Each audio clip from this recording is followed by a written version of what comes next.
Hello, mga kamaster, maraming salamat po sa lahat ng tumatangkilik ng The Secretly Rich Man, Gerald Crawford Story. Paki-follow and subscribe mga master para sa mga susunod pang mga kabanata. Isa pala akong rich kid. By 2 years is body. Kabanata 1101. Noong una niyang nakita ang mural sa banal na libingan, nalaman ni Gerald na ang babaeng nakaputi ay inspirasyon ng matandang pulubi na ihiwalay ang kabaong sa Diyos. Gayunpaman, walang nakakaalam kung nasaan ang babaeng nasa libingan ng puti. Ngayon na binanggit ni Alice ang isang sinaunang libingan, hindi mapigilan ni Gerald na gumawa ng isang koneksyon doon. Ang babaeng nasa kabaong ng puti ay dinala sa timog ng karagatan pagkatapos ng paghihiwalay. Ito ba ay kasalukuyang inilibing sa hari ng libingan ng karagatan? Panipi tuldok. Nasaan ang hari ng libingan ng karagatan? Tanong ni Gerald matapos pagnilayan ng konti. Bilang tugon, sinabi sa kanya ni Alice ang lahat ng nalalaman. Mismong si Gerald mismo ang nagbigay pansin sa lahat ng sinabi niya. Pagkatapos ng lahat, sa totoo lang nadama niya na kinakailangan na magtungo siya doon upang mag-imbestiga para sa kanyang sarili. Para sa lahat ng alam niya, ang babaeng nakaputi ay posibleng mailibing sa loob ng hari ng nicho ng karagatan. Habang pinangarap ni Lyra ang babaeng iyon na nakatayo sa tabi ng isang ilog sa loob ng gubat na puno ng miasma, naalala siya ni Gerald na kalaunan ay sinabi sa kanya na hindi talaga siya sigurado kung ito ay isang ilog o isang karagatan. Ano pa, ang larawan ng araw ay direktang nagpapahiwatig na ang mga charms ng Jade ang pangunahing bakas sa paghahanap ng babae sa libingan ng puti.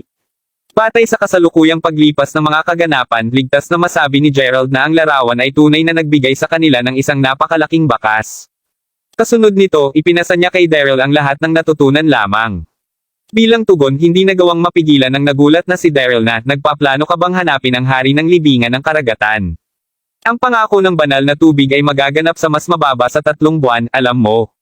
Habang alam ni Gerald na ang pangako ay kasing halaga ng paghahanap ng babaeng nasa puntod ni puti, alam niya na hindi siya makakapagpahinga ng madali kung hindi man lang niya subukang makarating sa ilalim ng insidente patungkol sa Diyos.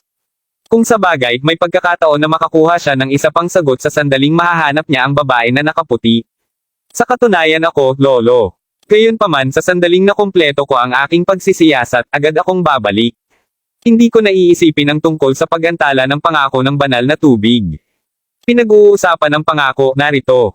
Misteryosong salamin ito. Sagot ni Gerald habang inaabot ang salamin kay Daryl. Ano? Hindi ba ito kay Christopher? Ang nag-iisang. Kung makilala mo siya roon, maaari mo siyang utusan sa paligid ayon sa gusto mo. Tiwala sa akin kapag sinabi kong hindi siya maglakas loob na laban sa iyo. Narinig yun, nanlaki ang mga mata ni Daryl nang sinabi niya, Gerald, nakita ang hitsura ng hindi makapaniwala ng kanyang lolo, pagkatapos ay sinabi kay Gary kay Daryl ang lahat ng nangyari noong siya ay nasa disyerto pa. Ano? Ang iyong lakas at pagsasanay ay nalampasan na ng larangan ng mga alamat, aking apo. Totoo ba yan? Sumagot si Daryl, pakiramdam ng labis na nasisiyahan habang matatag niyang tinatapik ang mga balikat ni Gerald ng sobrang pagmamataas. Kinabukasan ay dumating kaagad at agad na naghanda si Gerald upang umalis upang hanapin ang hari ng libingan ng karagatan. Bago siya umalis, pinanood niya habang pinangunahan ng kanyang lolo ang lahat ng mga tao mula sa Soul Palace palayo. Sinigurado mismo ni Gerald na mag-utos sa mga mula sa punong tanggapan ng pamilya Crawford na tumayo sa lahat ng oras. Kung sa bagay, walang dahilan na hindi para sa kanya upang makatanggap ng tulong mula sa kanyang pamilya ngayong pinayagan na ito ng kanyang kasalukuyang sitwasyon. Pagkatapos nito, nagtungo siya sa isang lugar na tinawag na Hollymark City, na nasa isang baybayin na matatagpuan sa Plymouth Bay, upang tingnan ang paligid. Sa oras na makalabas ng barko si Gerald, bumagsak na ang gabi. Pagkababa, agad na sinalubong si Gerald nang makita ang maraming mga pampasaherong barko na nakatali sa daungan. Tila mayroon ding maraming mga turista, karamihan ay binubuo ng mga mag-asawa at ilang mga grupo ng 3. Paglingon ko upang tingnan ang malawak na karagatan, pinilipit ni Gerald ang kanyang mga mata nang umihip ang simoy ng karagatan sa kanyang mukha. Sa isang lugar doon ay may isang lugar na tinatawag na Boundless Depths. Ayon sa mga mural, pinaghiwalay ng matandang pulubi ang babae na nakaputi sa Diyos bago siya inilibing sa lugar na iyon. Paano naging malupit ang matandang iyon? Kung tunay na inilibing siya roon, napakalayo niya mula sa Diyos. Paglingon ni Gerald sa tabi ng beach, malalim ang pag-iisip, bigla niyang narinig ang taong nakatayo sa harap niya na sumisigaw, Gerald. Sa pagtingala, nakita niya na ito ay isang babae na marahil ay dumating kasama ang pangkat ng mga turista na kasalukuyang nakatayo sa harapan niya. Natigilan na alam niya ang kanyang pangalan, pinahid niya ang dating naisip habang nakatingin sa babae. Siya ay kamukha ng isang tao mula sa lungsod, at ang babae, na nakasuot din ng salaming pang-araw at isang sombrero sa araw ay nagbihis upang magmukhang bata. Habang nahanap siya ni Gerald na pamilyar sa pamilyar, sabay-sabay din niya itong nahanap na medyo kakaiba. Panipi tuldok. Sino ka ulit? Haha, ako ito, Yasmin. Yasmin Linford. Mas maaga pa lang ako nagtapos sa 1 taon kaysa sa iyo. Huwag mong sabihin sa akin na kalimutan mo na ako. Sabi ng matangkad at payat na babae habang maganda ang ngiti. Pagkatapos ay tinanggal niya ang kanyang salaming pang-araw buong pagpapakita ng kanyang maliit na mukha at kaakit-akit na hitsura. Ngayon ay dahan-dahang naaalala kung sino siya pagkatapos ay sumagot si Gerald, ikaw pala, Yasmin. Sa pagsisimula ng pagbabalik sa kanya ng mga alaala, naalala ni Gerald na si Yasmin ay 2 taon pa lamang nang siya ay nagsimulang matuto sa Mayberry University. Sa paglaon siya ay magiging pangulo ng unyon ng mag-aaral ng universidad. Dahil siya ay napakahirap noon, kailangan niyang magtrabaho ng part-time at maging matipid na nagre-resulta sa pagkakaroon din niya ng maraming pakikipagkita sa kanya. Dahil dito, medyo pamilyar siya sa kanya. Dahil siya ay nakasuot ng salaming pang-araw ng mas maaga at ang pampaganda na mayroon siya ay medyo maganda kumpara sa dati niyang isinusuot, hindi niya napagtanto na siya ito sa unang tingin. Ngayon na alam na niya kung sino siya, gayunpaman, maramdaman niya na siya ay lumaki na upang maging isang malakas at independenteng babae. Sa hitsura nito, medyo naging mahusay siya sa pakikihalubilo rin. Kabanata 1102. Pagkatapos ay muli, palagi siyang ganito. Pagkatapos ng lahat, habang hindi pangkaraniwan para sa mga mag-aaral sa Mayberry University na makipagtipan sa ibang mga mag-aaral doon, si Yasmin ay nasa iba pang mga LAL. Noon, nakipag-date siya sa pangulo ng isa sa mga kumpanya sa Mayberry na nagdiborsyo. Dahil sa kanilang relasyon, inayos ng pangulo ang mga paputok na mailagay sa bawat sulok ng universidad sa kaarawan ni Yasmin. Nang gabing iyon, ang buong universidad ay naiilawan ng magandang ningning ng paputok na madaling nagresulta sa lahat ng iba pang mga batang babae doon na parehong hinahangaan at naiinggit sa kanya. Gayunpaman, hindi iyon ang pinaka-naalala ni Gerald tungkol sa insidente. Hindi, ang pinakaalaala niya tungkol sa kaganapang iyon ay ang katotohanang sinabi sa kanya ni Yasmin na linisin ang lahat ng mga natitirang mga fireworks sa paligid ng universidad pagdating ng umaga sa $15. Gayunpaman, iyon ay malaki sa kanya noong panahong iyon. Kapag nakuha na niya ang pera, agad niyang nagamot si Xavier sa isang pagkain sa KFC. Naalala niya pa ang pagdaragdag ng $7 niyang sarili upang gawing mas malaki ang kanilang kapistahan. Kung paano nilalaro ng alaala ang kabuuan kung paano dating ang relasyon nila ni Yasmin. Kung sa bagay paano magkaroon ng karapatang makipagkaibigan sa kanya ang isang kagaya ng nakaraan. Ito ang dahilan kung bakit siya nagulat na handa siyang batiin siya ngayon. Kaya bakit ka napunta sa Hollymark City, Yasmin? Tanong ni Gerald habang tinitingnan niya ang lahat ng mga tao na nakadamit tulad ng mga nasa itaas na klase ng mga individual na nakatayo sa likuran niya. Ang lungsod mismo ay isang lugar na lumago na medyo matipuno sa ekonomiya sa buong taon dahil sa lahat ng natural na kalamangan na ipinagkaloob sa mga tampok na pangheograpiya. Kaya ang aking Kamara ng Commerce ay may hawak na mga pag-aandar dito sa mga susunod na araw. Dahil doon, napunta kami ng aking mga kasosyo sa negosyo upang humingi ng kaunting libangan. Nagtatag ako ng isang kosmetikong kumpanya kung tutuusin. Haha, sagot ni Yasmin habang ngumiti siya ng mahina habang hinihimas ang buhok. Napakahusay talaga, sinabi ni Gerald habang pinapanood ang mga kasosyo sa negosyo na nagsisimulang maglakad, isa-isa. Ang isa sa kanila ay isang nasa katanghaliang lalaki na tila may isang malapit na relasyon kay Yasmin. Nakasimangot, tinanong ng lalaki pagkatapos, sino ito, Yasmin? Oh, siya. Junior lang siya mula sa universidad. Kinausap ko siya dati, naaalala mo. Ang partikular na mahirap na mag-aaral habang nag-aaral ako doon. Siya yun. Alam mo, halos hindi niya kayang magbayad para sa kanyang pagkain noon. Naaalala ko rin ang kanyang mga damit na napuno ng mga patch dahil ang karamihan sa kanyang kinita mula sa paggawa ng mga part-time na trabaho araw-araw at din mula sa maraming mga pinatakbo niya para sa iba pa napunta sa kanyang mga gastos sa pamumuhay o sa kanyang bayad sa pagtuturo. Wala siyang pera para sa iba pa. Paulit-ulit na nagbabagabag kay Yasmin ang hindi na kailangan pang huminto upang kumuha ng isang paghinga. Ang mga kaibigan naman ay simpleng nanlaki ang mga mata sa pagpapatuloy sa pakikinig sa kanya. Paano pa kaya ang isang mahirap na tao? Sinabi ng isa sa kanila habang ang iba ay nagpapalitan ng tingin ng parehong pagkabigla at pagkabigo sa bawat isa. Alam ko, di ba? Ngunit iyon ay hindi kahit na ang pinakanakakagulat na bagay. Kita mo, kahit na mahirap siya, nagawa pa rin niyang maging kasintahan. Habang ang iba ay napuno ng mas matinding sorpresa, lumingon si Yasmin kay Gerald na medyo natahimik. Nakikita kung gaano kalmado ang hitsura niya na pagtanto ni Yasmin na maaaring nasabi niya ng kaunti. Nakangiting bahagyang nakakagulat pagkatapos ay idinagdag niya. Anuman ang muling pagkakabunggo sa bawat isa ay dapat nagawa ng kapalaran. Manalangin sabihin, narito ka ba upang dumalo sa Enchanted Feast ng Hollymark City, Gerald? Di takot, sagot ni Gerald habang umiling. Bakit mo pa tinatanong ang isang hindi kinakailangang tanong, Yasmin? Hindi mo na ba nasabi sa amin kung gaano siya kahirap noon? Paano niya kaya na dumalo sa Enchanted Feast? Sabi ng isang babae habang naglalakad. Panipi tuldok. Totoo iyan. Dahil kami ay mga ka-schoolmate, gusto sana kitang yayain na sumali sa amin sa kapistahan, Gerald. Sadly enough, wala akong dagdag na tiket sa pagpasok. Anuman, mayroong isang app na dapat mong i-download sa iyong telepono sa paglaon. Maaari mong mahanap ang lahat ng mga produkto ng aking kumpanya doon. Nagsasalita tungkol sa aking kumpanya dahil kamakailan lamang itong naitatag, nangangailangan ako ng mga ahente upang ipamahagi ang mga produkto. Maaari mong subukang mag-apply upang maging isang ahente. Huwag mag-alala, ang isa sa mga set ng makeup na ibinibenta ko ay idinisenyo para sa mga taong mas may kita tulad ng iyong sarili. Dahil dito, sigurado akong maitaguyod mo ito sa iyong mga kaibigan na hindi gaanong mayaman. Mungkahi ni Yasmin. Kasunod nito, agad niyang sinimulang idalye ang mga kinakailangang hakbang upang mag-apply upang maging isang ahente na walang iniiwan na lugar para kay Gerald na kahit isang salita. Makalipas ang ilang sandali, inabot niya sa kanya ang contact number at business card ng regional manager bago sabihin, sige, medyo gumagabi ngayon at talagang aalis na ako. Pagkatapos ng lahat, kailangan ko pang magtungo sa lungsod kasama ang aking mga kaibigan. Gayon din, huwag mag-alala tungkol sa pagtawag sa manager, ipapaalam ko sa kanya ng maaga upang alagaan ka ng espesyal. Sa pamamagitan nito, ipinakita ni Yasmin si Gerald ng isang mahinang ngiti bago umalis habang kumakaway sa kanyang kamay kasama ang iba pang mga kaibigan. Pinapanood silang naglalakad, nakatingin lang sa likod nila si Gerald habang umiling siya habang nakangiti ng mapait.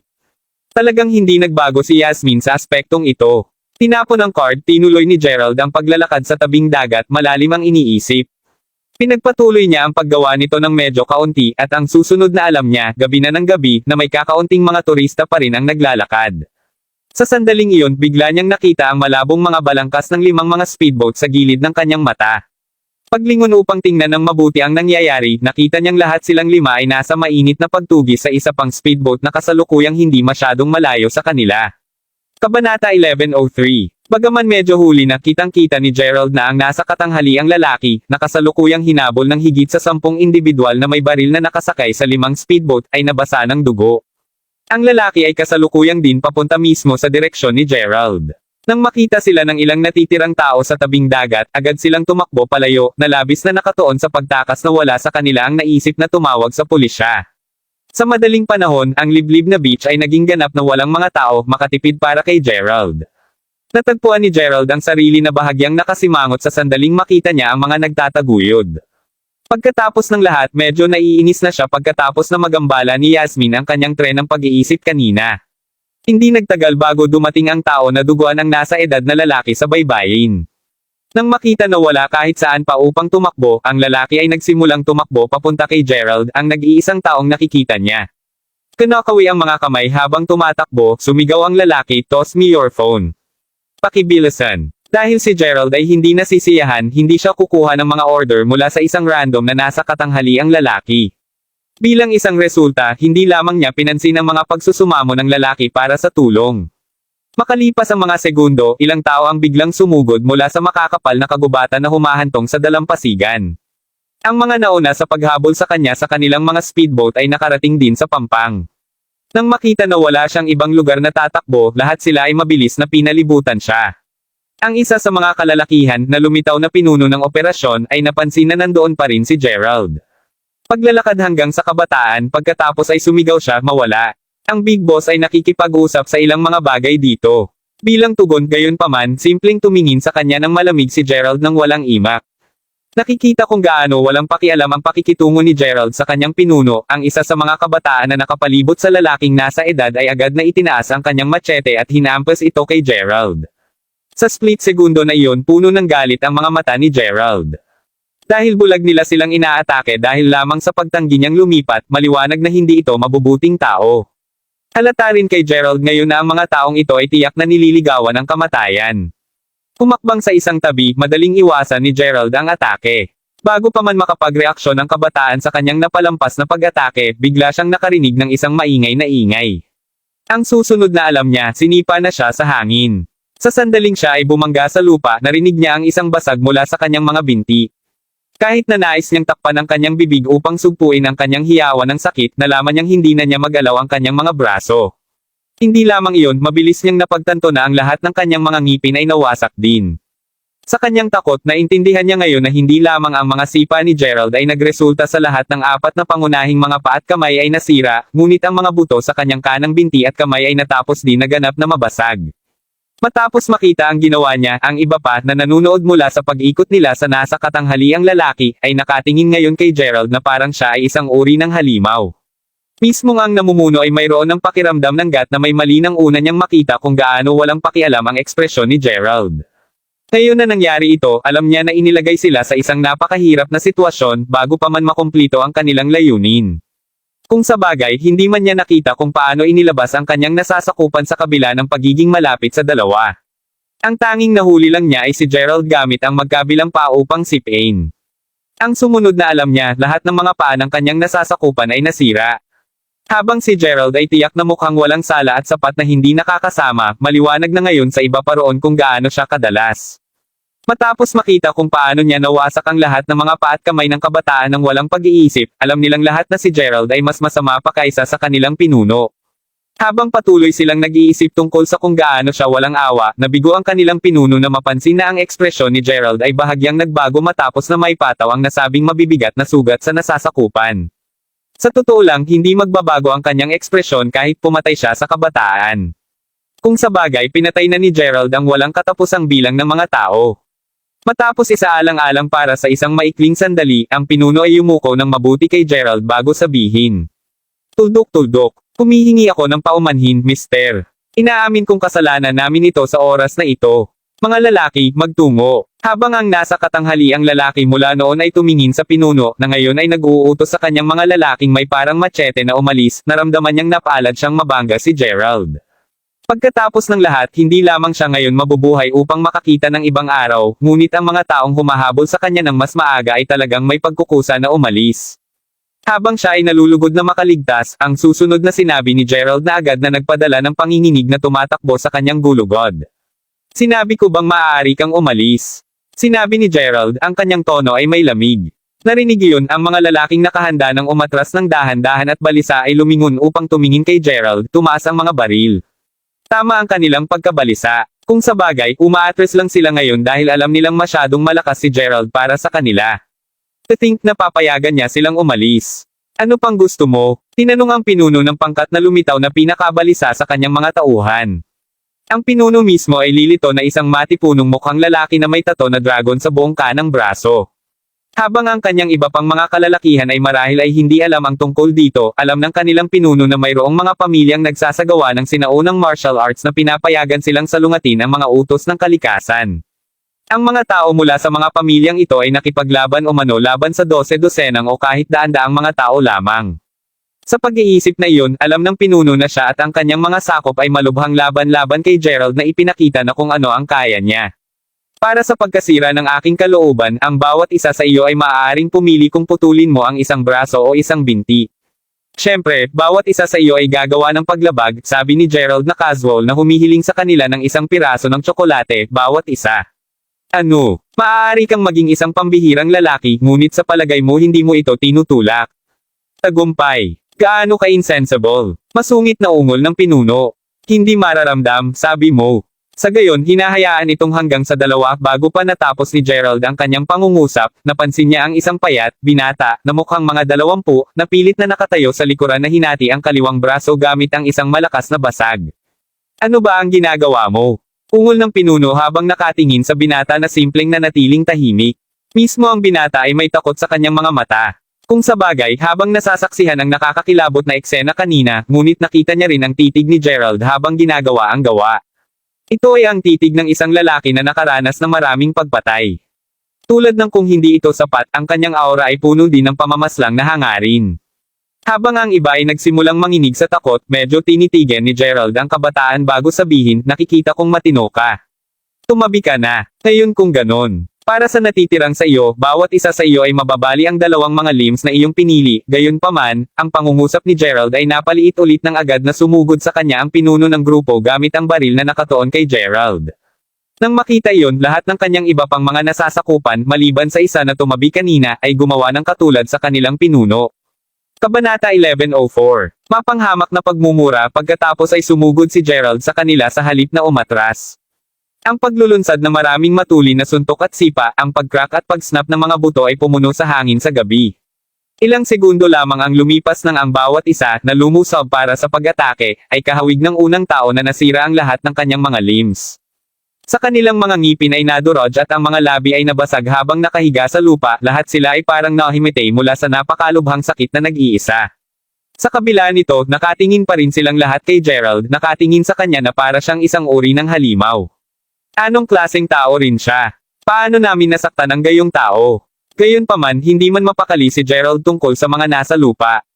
Pinapalakpak ang buhangin sa kanyang mga kamay pagkatapos ay ipinagpatuloy niya ang kanyang paglalakad, kumikilos na parang walang nangyari.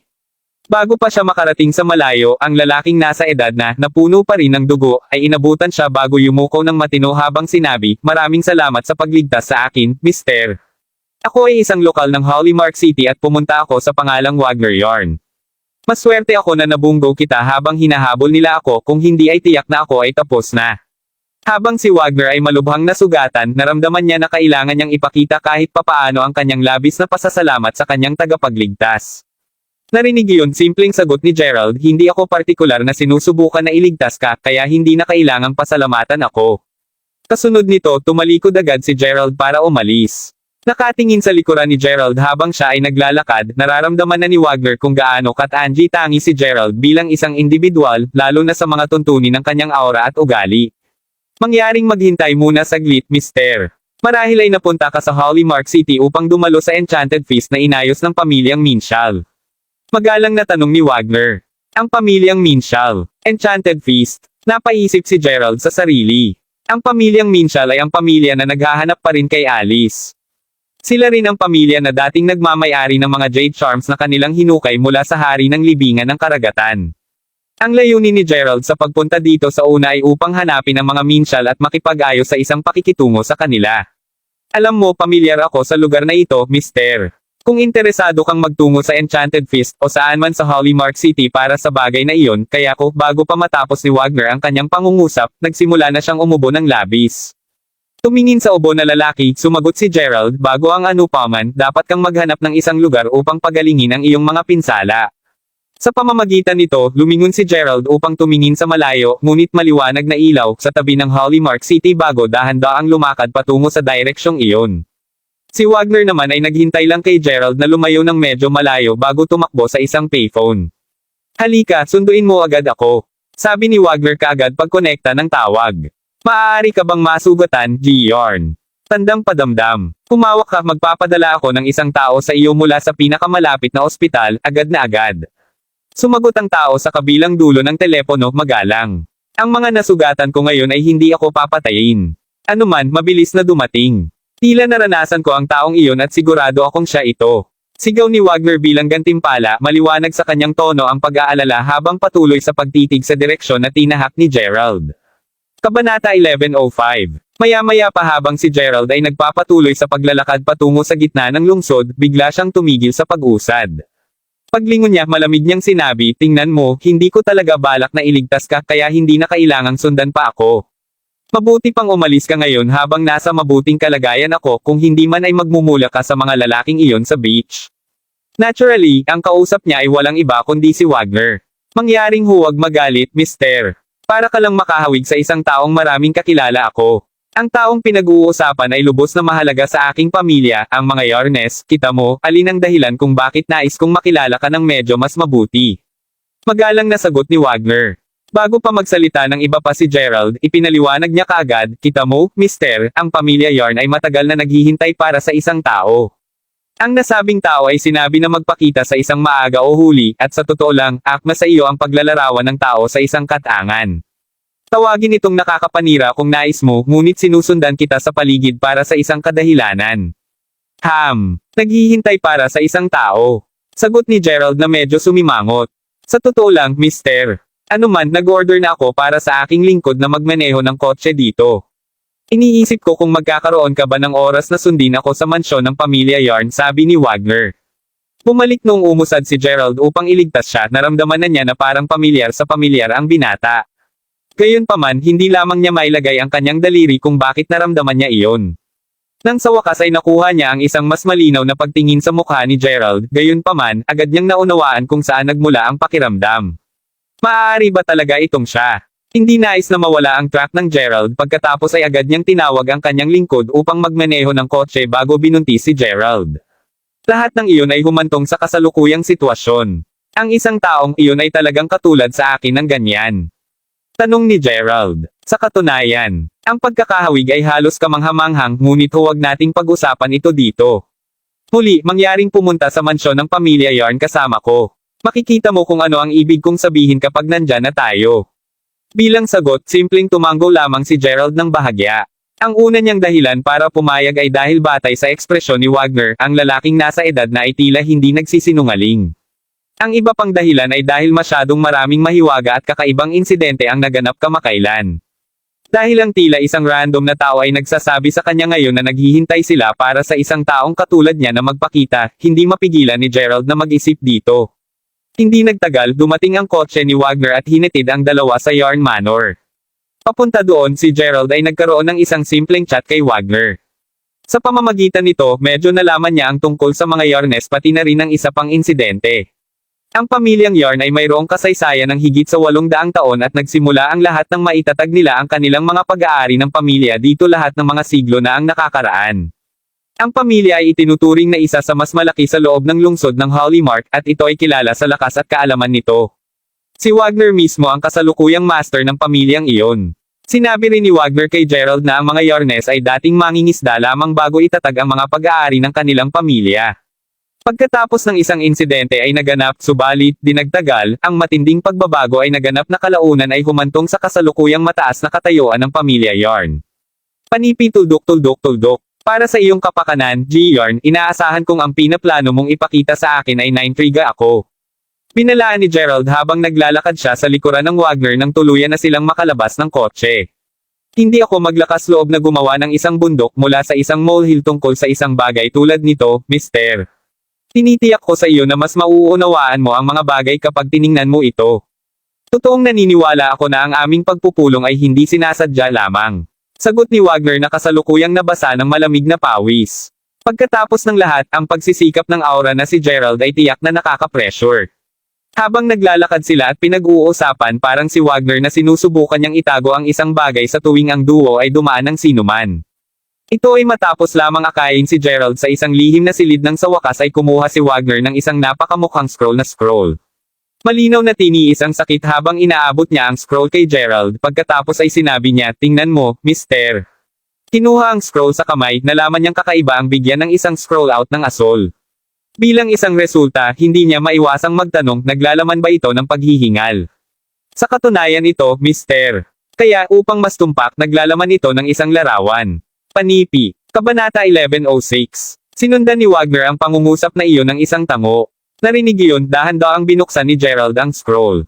Totoo sa mga salita ni Wagner, ang binuksan na scroll ay nagsiwalat ng isang napakamalinaw at makatutuhanang larawan ng ilang uri ng pangkalahatan. Ang general mismo ay may hawak na isang longsword sa kamay, at siya ay mukhang napakahirap. Kahit si Gerald ay hindi mapigil ang makaramdam ng kaunting pananakot sa pagpipinta. Gayunpaman, kahit na hindi iyon ang lalong nakakuha ng pansin ni Gerald. Hindi kung ano ang ganap na nakuha ang kanyang interes ay ang katunayan na ang general sa larawan ay mukhang eksaktong katulad ng Diyos sa walang hanggang kabaong na, sa turn, ay nangangahulugang pareho silang kamukha. Kahit na ang espada sa kamay ng general ay tila ang Lightbane. Ang longsword na palaging dala ni Gerald sa kanya. Siya ito. Sigaw ni Gerald, medyo kumikislat ang mga eyelids niya. Kilala mo ba siya, mister? Ano man, sinabi ko sa iyo na may dahilan sa likod ng lahat ng aking mga aksyon. Naghihintay ang aking pamilya sa lahat ng oras na ito para sa isang taong katulad ng nasa larawan, at narito ka na sa wakas. Hindi alam ni Gerald kung paano ito re-replyan. To think na makakakita pa rin siya ng general matapos iwanan ang disyerto. Tiyak na walang pagkakataon ito. Sino nga ba ang taong ito? At paano siya nagkaroon ng napakahusay na kakayahan? Paano niya mahulaan na darating si Gerald dito? Sino ang humiling sa iyo na maghintay para sa akin? Nasaan ang taong iyon? Tanong ni Gerald matapos itong pag-isipan. Ang iba pang mga bagay ay maaaring maghintay para sa ngayon. Pagkatapos ng lahat hanggat siya ay makahanap ng misteryosong taong ito, ang lahat ng iba pang mga misteryo ay maaaring malutas ng mas madali. Nagulat siya, umiling lang si Wagner bago sumagot, natatakot ako na hindi ako sigurado kung sino ang taong nagsabi sa amin na maghintay para sa iyo, mister. Tuldok-tuldok. Pagkatapos ng lahat, sinabihan ang aking mga ninuno na maghintay mula 800 taon na ang nakakalipas. Salamat sa malapit na perpektong mga kalkulasyon ng Master Ghost, gayunpaman, na kaya niya natantsahin na makikilala ko ang taong iyon kaagad. Kung ikaw talaga ang hinihintay namin pagkatapos ang aming 800 taong misyon ay sa wakas ay kompleto na. Habang si Wagner ay tila napuno ng kaguluhan, si Gerald mismo ay naiwang gulong-gulo habang siya ay bumulong, 800 taon na ang nakararaan. Kaya kung ano ang sinabi sa kanya ngayon ni Wagner ay ang isang tao mula 800 taon na ang nakakalipas na nagnanais na ang mga miyembro ng pamilya Yarn na maghintay para kay Gerald at makilala siya. Tandang padamdam. Nais na puntahan ito, sinabi ni Gerald kay Wagner na ay talye ang lahat ng alam niya tungkol sa tao. Narinig iyon, sinimulan ni Wagner na ay talye kung paano unang nakilala ng pamilya Yarn ang misteryosong tao. Tulad ng naunang sinabi ni Wagner, ang mga Yarnes ay simpleng mangingisda lamang mga 800 taon na ang nakalilipas. Gayunpaman, lahat ng iyon ay nagbago nang ang isa sa kanyang mga ninuno ay nabunggo sa isang matandang pulubi sa kanyang pag-uwi pagkatapos ng pangingisda isang gabi. Ang matandang pulubi ay humiling sa ninuno ni Wagner para sa ilang pagkain. Napakabait ng kanyang ninuno na inuwi niya ang matanda at pinaglingkuran siya ng isang engranding piyesta sa pagkaing dagat. Sa sandaling kumain ang matandang pulubi sa nilalaman ng kanyang puso, gayunpaman, tumanggi siyang umalis. Sa halip, sinabi niya sa ninuno ni Wagner na siya ay mananatili dito hanggang sa mapangasiwaan niya ang mga Yarnes na maging isang mayaman at makapangyarihang pamilya. Nang marinig iyon, ang pamilya ng kanyang ninuno ay agad na nalibang na iniisip na lasing siya. Sa pagkabigla nila, tumayo siya sabay seryosong tumingin sa mukha bago sinabi, hanggat handa kang tuparin ang isang solong pangako para sa akin, papayagan ko kayong lahat na mamuhay ng mayaman ng walang pag-aalala mula ngayon sa. Kasunod nito, naglabas siya ng isang malaking halaga ng ginto mula sa kanyang bulsa. Natigilan, tinanong kaagad ng mga ninuno ni Wagner kung ano ang nais nilang gawin ng pulubi.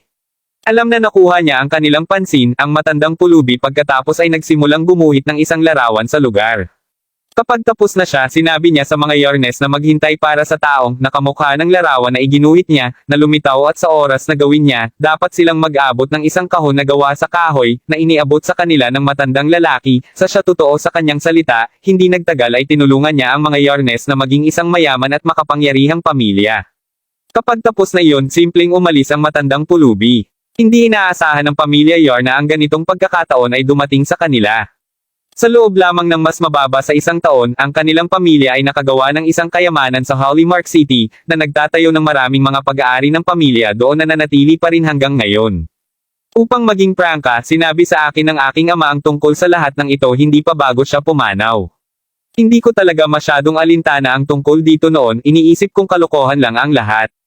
Pagkatapos ng lahat, ito ay isang kwento mula 800 taon na ang nakakalipas. Isipin ang aking pagkabigla nang mabanggi kita ngayon. Paliwanag ni Wagner. Si Gerald ay pantay na gulat pagkatapos marinig ang buong kwento ni Wagner. Isang matandang pulubi. Bakit ang matandang pulubi na naman? Maaari bang magkaroon ng ganitong mga pagkakataon? Lumitaw na siya minsan sa North Desert. To think na gumagawa na rin siya ng hitsura dito. Mayroong hindi bababa sa ilang libong taon sa pagitan ng kanyang dalawang pagpapakita. Marahil ay ito ay isang inapo niya na mayroong pantay na kapansin-pansin na mga kakayahan. Oh, maaari ba talaga silang maging pareho ng tao? Tuldok-tuldok tandang pananong. Ungol ni Gerald sa sarili, medyo kinakabahan at takot ng sabay. Tama siyang kinilabutan. Pagkatapos ng lahat, tulad ng isang misteryoso at labis na malakas na tao ang nakakilala sa kanya ng ganito at marahil ay binabantayan siya ng tuloy-tuloy. Kahit sino ay mag-alala kung nalaman nila na ang gayong tao ay mayroon. Speaking of which, Mister, sinabi din sa amin ng matandang pulubi na ipaabot sa iyo ang dalawang pangungusap. Sabi ni Wagner habang nakatingin kay Gerald. Ano ang mga ito? Ang isa ay muling ipinanganak sa langit sa tabi ng pulang spider lily. Ang isang mapaghamong dragon ay lilito malapit sa pagtawid ng dugo. Panipi. Kabanata 1107. Pinag-isipang mabuti ni Gerald ang tungkol sa dalawang pangungusap. Isilang ulit sa langit sa tabi ng pulang spider lily. At pagkatapos ay mayroong ilang dragon na lilito malapit sa pagtawid ng dugo. Paghintay. Ang tawiran ng dugo. Crawford. Gerald ay ganap na namangha sa puntong ito. Siya ay matapat na aktibong tumatanggi na maniwala na ang isang tao ay may kakayahang masira ang lahat ng mga hangganan at hawakan ang kilos na pabalik-balik sa pagitan ng mga sinauna at modernong panahon. Gayunpaman, gaano man niya kagustuhang ipagpatuloy ang pagtanggi sa posibilidad, lahat ng nahanap niya ay nagpapahiwatig lamang na totoo ang lahat ng ito. Alam mo na pagpasyahan ng aking mga ninuno na ang taong nasa pagpipinta, sa sandaling siya ay muling ipanganak ay malamang na magdadala ng apelyido ng Crawford. Tuldok-tuldok. Habang tiyak na kamukha mo ang tao sa larawan, nagtataka ako tungkol sa iyong apelyido. Kung ito talaga ay Crawford, kung gayon ikaw talaga ang hinihintay namin, Mr. Sabi ni Wagner habang nakatingin kay Gerald. Nakasimangot ng bahagya, tumango si Gerald bago sumagot. Ang buong pangalan ko ay Gerald Crawford. Pagkatapos, sa Diyos, ikaw talaga ang hinihintay namin. Kung ano ang inangkin ng matandang pulubi na totoo sa lahat. Tuwang-tuwa na sagot ni Wagner. Gayunpaman, naramdaman lamang ni Gerald ang kanyang stress sa pagbuo ng pangalawa. Kung si Gerald ay kailangang magbigay ng isang visualization ng kung ano ang kasalukuyang nararamdaman niya, pakiramdam niya mayroong isang pares ng malalaki, hindi nakikitang mga kamay na kumokontrol sa lahat. Tulad ng mga pawn sa isang chessboard, ang sinumang sapat na kapas palad na makuha ng mga kamay ay kailangang pumunta alinsunod sa kinaroroonan ng tao. Ang pag-iisip ng nag-iisa na iyon ay sapat na upang maging sanhi ng malapit ng sumingit na dami ng stress at takot sa kanya. Sino nga ba ang taong ito? Pakiramdam ng isang nanginginig na tumakbo sa kanyang gulugod, mabilis na inalog ni Gerald ang pag-iisip. Si Wagner, sa kabilang banda, ay nagsiwalat ng isa pang lihim na silid kahit na ito ay isang lihim na kompartimento, bago kumuha ng isang simple, ngunit medyo may hitsura na sahig na gawa sa kahoy. Pag-ubo ng bahagya, sinabi ni Wagner, narito ang kahon na sinabi sa amin ng matandang pulubi na ibigay sa iyo. Tatabi ako para sa sandaling ito upang magkaroon ka ng pribadong pagtingin sa mga nilalaman nito. Hindi kailangan iyon. Walang dapat ikahiya tungkol sa pagkatapos ng lahat, walang sino man sa mundo ang marahil na maitago ang anumang mga lihim sa kanya. Haha, sagot ni Gerald na may mapait na tawa. Pagkabukas nito, isang kakaibang samyo ang agad na pinakawalan. Habang patuloy na kumakalat ang bango sa buong silid, tiningnan ni Gerald ang taas na pulgada at matapang na gintong anteng-anteng sa loob ng kahon na medyo kahawig ng buntot ng isang gold piece. Sa tabi nito, mag-ipon ng isang uri ng itim na tableta na nasa anyo ng isang pellet. Napakasarap na bango. Nagtatakang bulalas ni Wagner. Malinaw na sa malalim na pag-iisip, inilapit ni Gerald ang pellet sa kanyang ilong at inamoy ito kahit na wala siyang ibang sinabi. Panipi tuldok-tuldok-tuldok. Matapos ang mahabang panahon doon, nakakain pa ba ang pellet, Mr.? Tanong ni Wagner. Naging hindi nakakain noong unang panahon. Ito ay isang oxyblood pellet at ito ay karaniwang natupok upang matulungan ang isang mabilis na maibalik ang kanilang lakas at tibay. Kung ang isang tao ay kumuha ng isa kapag sila ay nasa matinding panganib, ang kanilang mga pagkakataong makahanap ng isang paraan sa labas ng kanilang problema ay labis na nadagdagan. Mabilis na nakilala ni Gerald ang pellet mula nang maalala niya ang kakaibang memorya na ipinagkaloob sa kanya ng Jade Pendant. Aking salita, gaano kakaalam-alam sa iyo, Mr. Pinuri ni Wagner. Anuman ang kondisyon ng mga sangkap na kinakailangan upang pinuhin ang gayong pellet ay napakahirap. Sa pagsasalita nito, noong una akong pumasok sa iyong bahay, nasaluko ang samyu ng gamot. Sa katunayan, saan man ito? Anong uri ng negosyo ang kasalukuyang pinapatakbo ng pamilya Yarn? Tanong ni Gerald. Aba, ang aking pamilya ay nasa panggagamot na negosyo. Marami kaming mga produktong gamot sa dagat. Sagot ni Wagner. Nakita ko. Nagtataka ako kung nagtataglay ka ng mga halamang gamot na pinangalanan ng Wicaris. Ito ang pangunahing sangkap na kinakailangan upang pinuhin ang ganitong uri ng oxyblood pellet. Tuldok-tuldok. Wicaris. Nako, hindi ko pa naririnig ang tungkol dito. Sagot ni Wagner na may isang medyo mapait na ngiti. Kita ko. Parang hindi ko magagawang makuha ito mula sa iyo noon, sabi ni Gerald habang mahinahon siyang umiling.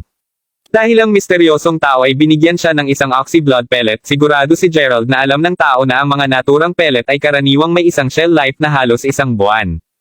Nilayon ba ng tao na pino ni Gerald ang pellet na kanyang sarili upang magamit iligtas ang kanyang sarili kung kinakailangan? Sa gayon, hindi kinakailangan. Tandaan, boss lang ako kaya hindi talaga ako sanay sa mga gamot na nakapagpapagaling sa aking sarili, anuman, maaring may isang paraan para makuha mo ang halaman na iyon. Tuldok-tuldok panipi. Matapos mag-atubili para sa isang maikling sandali, tumingin si Wagner kay Gerald bago idinagdag, nagtataka ako kung narinig mo na ang prestihiyosong auction ng halaman bago.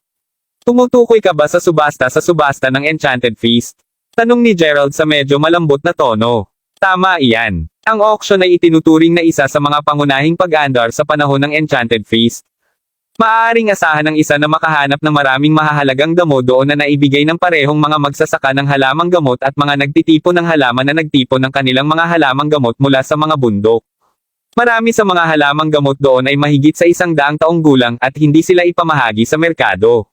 Ang mga kalahok ay binubuo ng mga mayayaman na tao at negosyante na nauugnay sa larangan na naimbitahan sa auction upang magbid para sa mga halamang gamot. Pag-unawa sa kanilang halaga, marami sa kanila ang pumili na magbayad para sa mga halamang gamot on the spot, paliwanag ni Wagner. Sa paraang inilarawan niya ito, maliwanag na ang nasabing auction ay pag-aari ng isang pribadong samahan, nangangahulugang hindi ito isang pampublikong kaganapan.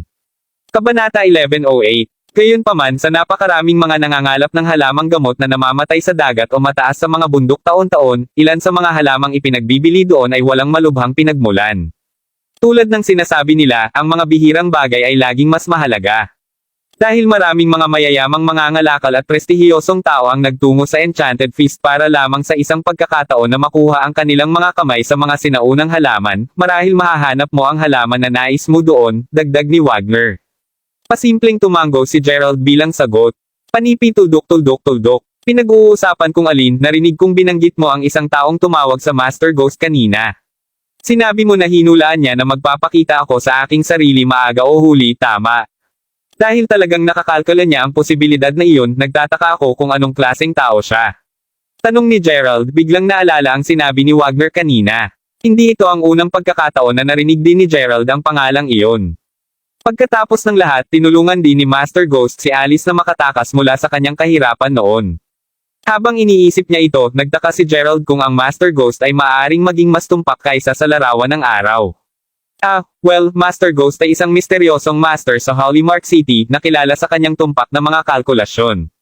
Personal kong binisita siya ng pang-11 ng nakaraang buwan upang tanungin siya kung kailan ko makikilala ang taong nasa larawan. Kung sa bagay, naghihintay na ang aking pamilya ng higit sa 800 taon.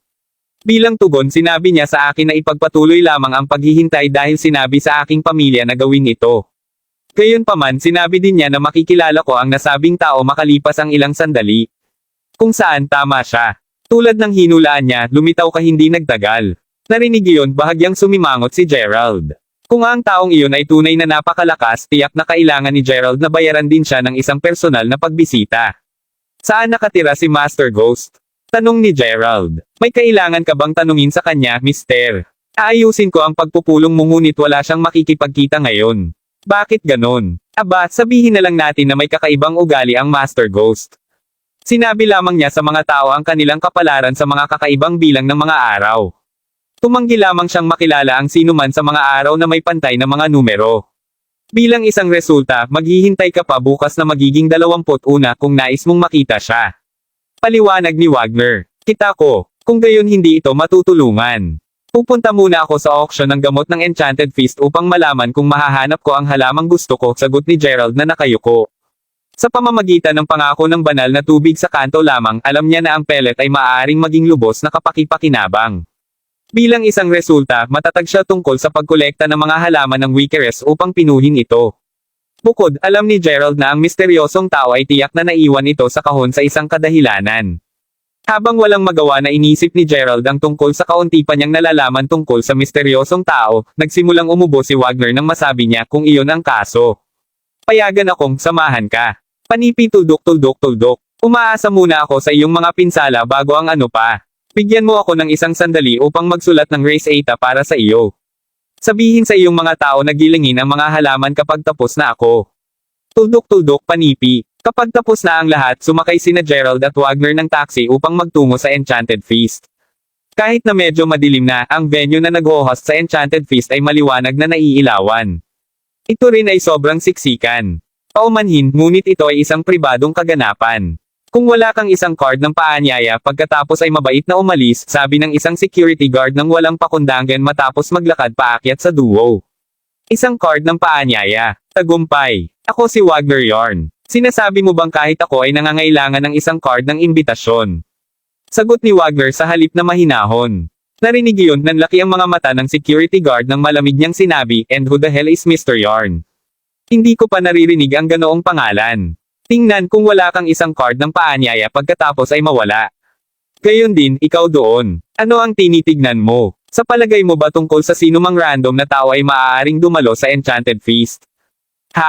Sabihin, Yasmin. Tignan mo dyan. Hindi ba yun ang junior mo sa universidad? Nandito rin siya. Sabi ng isang pambabae na boses mula sa likuran ni Gerald. Paglingon ko, nakita ni Gerald na totoong si Yasmin at ang kanyang mga kaibigan. To think na mababangga ulit sila sa isa't isa sa pangalawang pagkakataon ngayong gabi. Mukhang nais niyang dumalo sa Enchanted Feast upang magsaya. Nakalulungkot, mukhang tinanggihan siya mula sa pagpasok. Ang lokong tao. Nagalit ba siya sa pagiging mahirap sa sobrang tagal? Paano naiisip ng isang random na tao na tulad niya ang tungkol sa paglahok sa Enchanted Feast lahat na hindi gusto? Habang ang mga babaeng kaibigan ni Yasmin ay nagpatuloy sa pagtawa at pakikipag-uusap sa kanilang sarili, si Yasmin mismo ay ang kanyang bibig na nakanganga ng napakalawak na ang isang buong itlog ay maaaring magkasya dito. Nang siya ay tuluyang gumaling mula sa kanyang pagkabigla, nagtanong si Yasmin sa isang nagulat na tono. "Gerald, bakit ka pumunta dito? Ano pa ang ibang dahilan? Alam mo kung ano ang sinasabi nila, ang mas mahirap ay mas gusto nilang magpakitang gilas. Dapat ay dumating siya upang tumingin sa paligid at kumuha ng litrato. Hindi ako magtataka kung naipost niya ang mga larawan bilang patunay na dumalo siya sa kaganapan. Pulong ng mga kababaihan sa kanilang sarili. Bagaman maliwanag na ang mga kaibigan ni Yasmin ay naiinis kay Gerald, si Gerald mismo ay walang sinabi. Hindi nagtagal bago nagpasya si Yasmin at ang kanyang mga kaibigan na huwag nang magtagal kay Gerald. Kung tutuusin, maraming tao ang nakatingin sa kanila ngayon. Gumagawa ng pagkusa upang mapalayo sila mula kay Gerald, isang lalaking nakatayo sa tabi ni Yasmin ay nagsabing, "Tama na. Pumasok na lang tayo. Kung sa bagay, magsisimula na ang event." Narinig iyon na puno ng matinding hiya si Wagner. Sa pagbibigay ng galit sa gwardya, sinabi niya pagkatapos, "Sigurado ka bang ayaw mong papasukin kami?" Habang ang auction ng gamot ay isinaayos sa ilalim ng pangalan ng Enchanted Feast, huling nasuri ko, hindi ito kabilang sa pamilyang Minshall. Hindi mo ba naisip na tumatawid ka ng konti sa linya? Tulad ng sinabi ko, ipinagbabawal kang pumasok maliban kung mayroon kang isang card ng paanyaya. Malamig na sagot ng gwardya. Ano ang mali? Sinabi ng isang malakas at malinaw na babaeng tinig mula sa asol. Kapansin-pansin ang boses kaya't maraming tao ang agad na lumingon upang tingnan ang may-ari ng tinig. Si Wagner, na tila nakikilala ang boses sa kabilang banda, ay agad na nalungkot. Paglingon, kapwa siya at si Gerald ay sinalubong ng paningin ng isang pangkat na mga tao na naglalakad papunta sa kanila. Sa taong namumuno sa mga tao na isang matangkad, payat, at tila maraming lahi na babae na ang mukha ay matindi ang contoured halos tulad ng isang marmol, hindi mahirap hulaan na siya ang sumigaw kanina. Nakataas ang kanyang baba at nakikita ang mga pahiwatig ng pagkasuklam sa kanyang mga mata habang nagpatuloy sa paglalakad habang nakatingin kay Wagner. Ang lahat ng kasalukuyang mga security guard sa kabilang banda ay sumigaw ng sabay, "Isang kasiyahan na magkaroon ka, Binibini." Kabanata 1109. Kung hindi ito si Zoe Minshall, sabi ni Wagner na casual na pagtingin niya kay Gerald. Mas mabuti na huwag kang lokohin ng kanyang kaakit-akit na hitsura at G. Crawford. Si Zoe ay ang binibini ng pamilyang Minshall at kilala siya sa pagiging malupit at mabisyo sa pagharap sa mga bagay. Tuldok-tuldok. Alam mo, narinig ko na ang Minshall ang kalusugan ng matandang master ng pamilya ay lumala sa mga nagdaang taon. Hindi lihim sa mga nasa Hollymark City na kumuha siya ng mga tao upang pinuhin ang ilang uri ng walang hanggang pellet. Sa palagay ko ay kung bakit inayos ng mga minute souls ang Enchanted Feast at inimbitahan ang mga nagsasaayos ng mahalagang auction ng halaman dito ng maaga. Marahil ay nakapako na ang kanyang mga mata sa ilang mga halaman. Dagdag ni Wagner. Tunog sa akin na parang hindi ka nakikipag-usap sa mga Minshall. Ang mga ito ba ang pinakamakapangyarihang pamilya sa Hollymark City? Tanong ni Gerald nang lingunin niya si Wagner bago tumawa ng pilit. Nodding bahagyang awkwardly, Wagner pagkatapos ay sumagot, sa gayon, ang mga Yarnes ay pa rin ang pinakamalaking pamilya dito hanggang sa ilang daang taon na ang nakakaraan. Ngayon, gayunpaman, ang aking pamilya ay sa kasamaang palad ay nahulog sa pangalawang lugar sa mga tuntunin ng kapangyarihan. Tuldok-tuldok. Ngayon, ang daloy ng ekonomiya ng lungsod ay ganap na kinokontrol ng pamilyang Minshall. Dahil hindi kami binibigyan ng pag-access sa kaganapan sa kabila ng katotohanan ang aking pamilya ay nagpapatakbo ng isang negosyo na nakabatay sa gamot, malinaw na sadyang target ako ng mga minsyal. Taos puso akong humihingi ng paumanhin para sa Nat G. Crawford, kukuha ako ng isang tao upang makakuha at magpadala ng 2 mga card ng paanyaya sa amin agad-agad na ito. Nanahimik lang si Gerald matapos marinig iyon. Si Zoe mismo ay di nagtagal ay lumakad ng sapat upang malamig na tinitigan sina Gerald at Wagner. Bagaman ang kanyang ekspresyon ay may lamig, hindi siya kumibo sa duo. Sa halip, pinangunahan ng maraming mga security guard, nagpatuloy siya sa paglalakad sa venue kasama ang maraming iba pa sa likuran niya. Kapansin-pansin din ay isang napakahusay na lalaki na nasa edad na lalaki na lumakad sa tabi niya ng buong oras.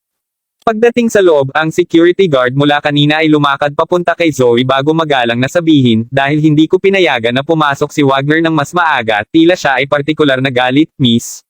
Napakagandang trabaho mo pagkatapos. Nais ko lamang na malaman niya na kahit na ang mga Minitsols ay isang banyagang pamilya, na itaguyod na namin ang aming pangingibabaw dito sa Hollymark City. Ang mga lokal na rascal na tulad niya ay kailangang magbayad ng pansin sa kanilang sariling katayuan. Siya ng lahat ng mga tao ay dapat malaman na huwag humakbang sa teritoryo ng pamilya Minshal ayon sa nais niya. Pagkatapos ay muli hindi tulad ng kaya niya. Bukod, dati nang sinabi sa kanya ng aking pamilya na mangolekta ng mga halamang gamot na kailangan ng aking lolo sa loob ng 1 taon. Ang isiping hindi man lang niya binigyang pansin ang kahilingan. Nabigyan ko na siya ng sapat na respeto para sa hindi personal na pagtuturo sa kanya ng isang aralin para doon. Kalmadong sagot ni Zoe. Binaba ng bahagya ang kanyang boses pagkatapos ay idinagdag niya, nagsasalita ng alin. Nagawa mo na ang bagay na sinabi ko sa iyo. Huwag kang mag-alala, Miss. Sa anumang pagkakataon ay mabibigo ito. Tiyak na makukuha natin ang elixir na pinagtutuunan ng aming mga mata. Malamig na sagot ng gwardya. Matapos ang ilang higit pang mga tao na pumasok sa venue, sa wakas ay nakuha ni Wagner ang mga card ng paanyaya. Tumagal ito ng kaunting sandali, ngunit parehong nakapasok sina Gerald at Wagner. Sa loob, nalaman ni Gerald na ang lahat ng mga halamang gamot na auction doon ay tunay na parehong sinauna at mahalaga. Napagtanto din niya na kailangan niya ang ilan sa mga ito para sa kanyang sarili. Bagaman maraming iba pa ang gumagawa na ng mga bid para sa isang halamang gamot nang dumating sina Gerald at Wagner sa lugar ng pagbid, hindi inako ni Gerald na maging mabuti siya. $7 milyong. Sigaw ni Gerald. Naturally, ang kanyang nakababaliw na panukala ay agad na binago ang kapaligiran sa venue ng bahagya. Habang maraming tao ang pumalit sa pagtitig sa nakaupong kabataan na gumawa ng napakalaking bid na iyon, ang isa sa mga nakaupong kababaihan sa silid ay mabilis na sumigaw na nagulat. Tuldok-tuldok. Yasmin, tingnan mo dyan. Hindi ba yung sumigaw, yung junior? Ha, tama ka. Gayon din, sinabi ba niya ng $7 milyong kanina? Dapat ay sumigaw lamang siya ng halagang iyon para sa ano ba tama? Hindi siya tunay na yayaman, tama. Hulaan ko na ang kaso. Hindi alintana paano siya lumusot sa lugar na ito. Sa hitsura nito, nagtataka ako kung nakilahok pa siya sa isang subasta bago. Kapag nagalok ka ng isang presyo, hindi mo ito maaaring bawiin, alam mo. Kung walang nag-aalok ng mas mataas na presyo, tiyak na wasak siya. Ang mga nagsalita ay halatang mga kaibigan ni Yasmin, at lahat sila ay pantay na nagulat at walang magawa sa kaparehong presensya ni Gerald doon at pati na rin ang halaga ng kanyang pagbid. Pagkatapos ng lahat, ang pinakamataas na presyo na inaalok hanggang sa puntong ito ay halos $1 milyong lamang. Sa rate ng mga bagay na pupunta, ipinapalagay nila na ang pagbid para sa kasalukuyang halaman ay titigil sa sandaling may nag-alok ng $2 milyong. To think na inalok talaga ni Gerald ng $7 milyong. Habang nagpatuloy ang pagtalakay ng mga batang babae sa kanilang sarili, ang matambok na tao na gumawa ng $2 milyong na bid ay umupo ng matino. Kagad pagkatapos gawin ito, gayon paman, kinunan niya ng isang sulyap si Zoe. Napansin ang kanyang tingin si Zoe mismo, na nakaupo sa harap na hilera ng mga VIP na upuan, ay bahagyang pinaikit ang kanyang magagandang mata bago sumenya sa isang security guard na nakatayo sa gilid. Nang makita iyon, ang gwardya, na walang iba kundi ang naghadlang sa daanan nina Gerald at Wagner sa pintuan kanina ay agad na nagtungo sa kinauupuan ni Gerald bago malamig na sinabi, "Magandang gabi, mga Ginoo. Ang aming taos-puso na paghingi ng tawad, ngunit kailangan naming suriin ang iyong mga paanyaya. Sinasabi mo sa akin na sa lahat ng mga tao dito, titingnan mo lamang ang amin. Ang ganoong klaseng kalokohan, sa palagay mo, mister?" Sagot ni Wagner habang humihinga siya ng malalim, ngayon ay galit na sa buong kilig ay nanginginig na siya. Dahil nagalok ka ng napakataas na bid, natatakot lang ako na may sumingit dito upang magdulot ng gulo. Bilang isang resulta, mangyaring bigyan ako ng inyong kooperasyon, mga Ginoo.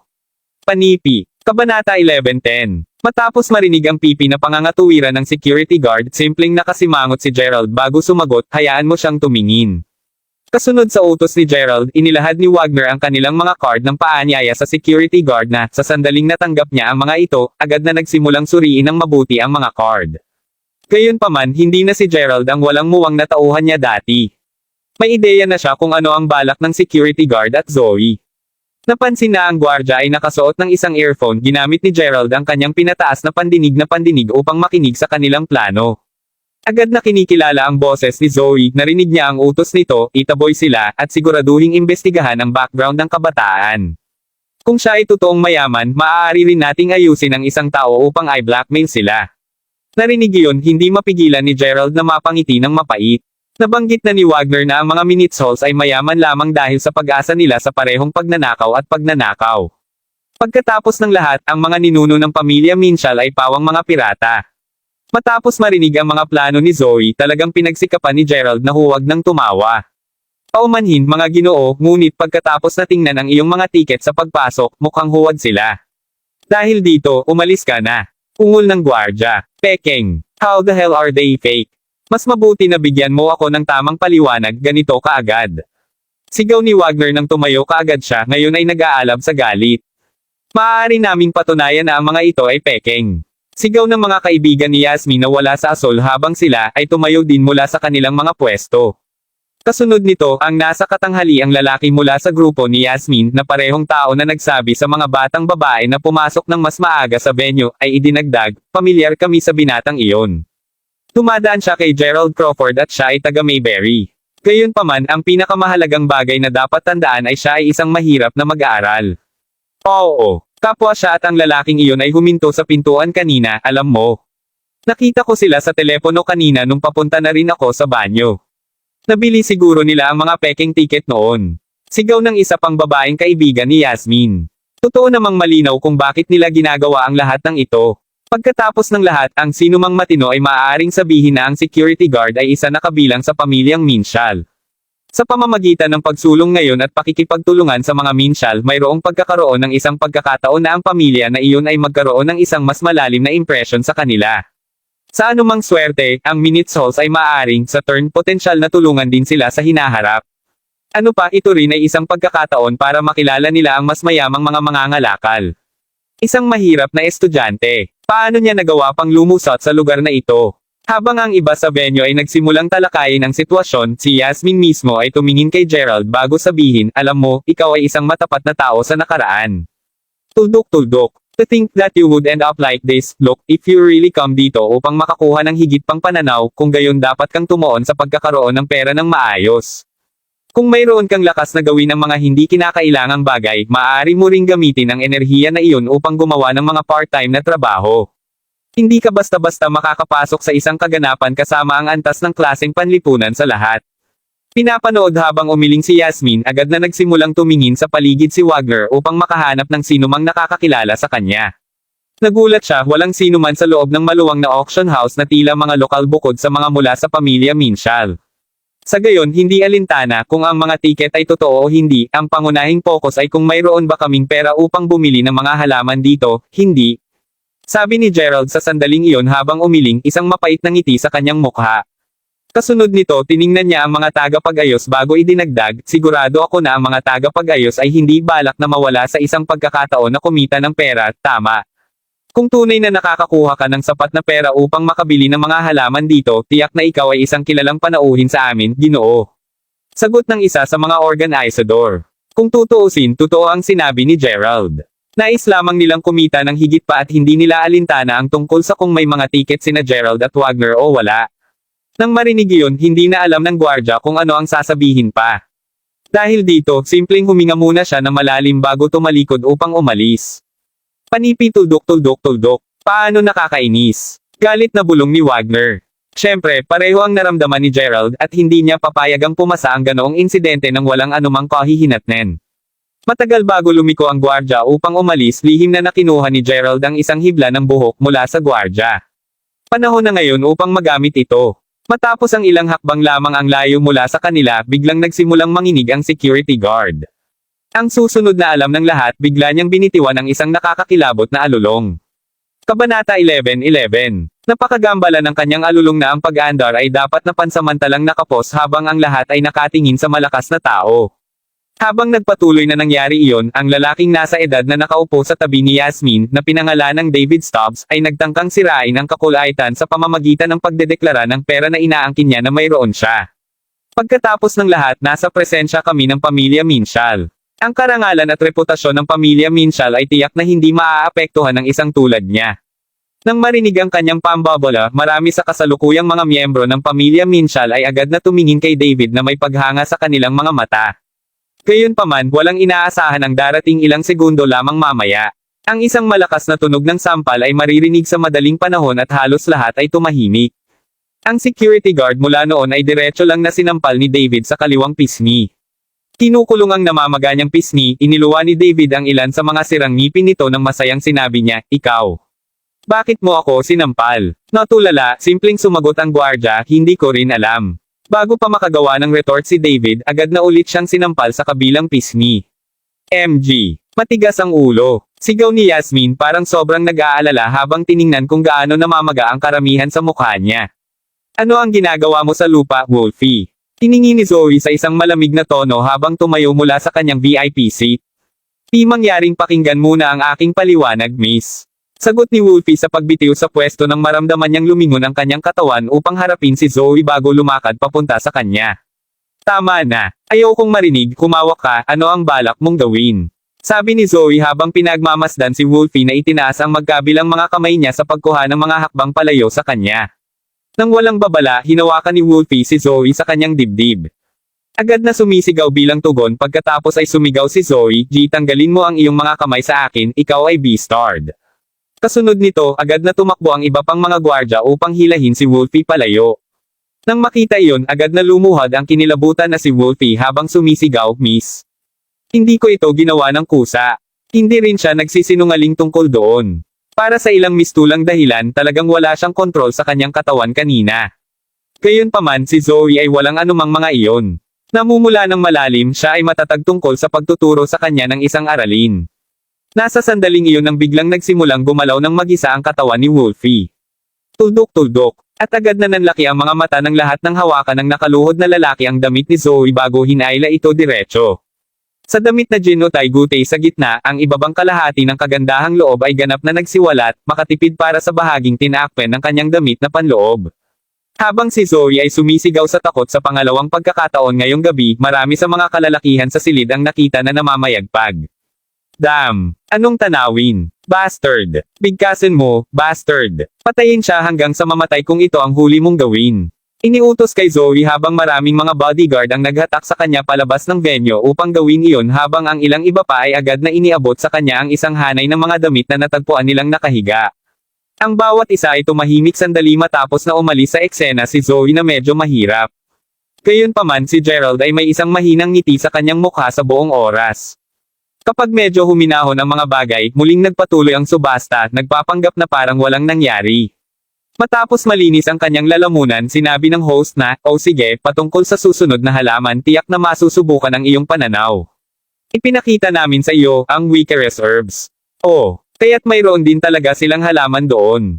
Nagtatakang ungol na sabi ni Gerald sa sarili habang inalog ang anumang iba pang iniisip. "Sinabi ko na sa iyo, hindi ba, G. Crawford? Ang lahat ng mga uri ng mga pambihirang herbs ay maaaring matagpuan sa auction ng gamot. Sabihin mo lang ang pangalan at magkakaroon sila nito." Nakangiting sagot ni Wagner. Malinaw na siya ay nasa mabuting kalagayan matapos masaksihan ang lahat ng mga nangyari. Dahil ang damong gamot na ito ay napaka-espesyal, ang panimulang presyo ng pagbid ay $3 milyong. Dagdag ng host. Nang marinig iyon, ang natitirang mga miyembro ng pamilya Minshall ay tumingin sa bawat isa sa pagkabigo. Nang maglaon, ang isa sa kanila ay sumigaw, $3 milyong. Matapos sabihin iyon, tumingin agad sila sa paligid upang makita kung may mag-aalok ng mas mataas na presyo kaysa doon. Sa kanilang mga reaksyon lamang, maliwanag na ang mga Minitsols ay interesado rin sa Wikerous Herbs.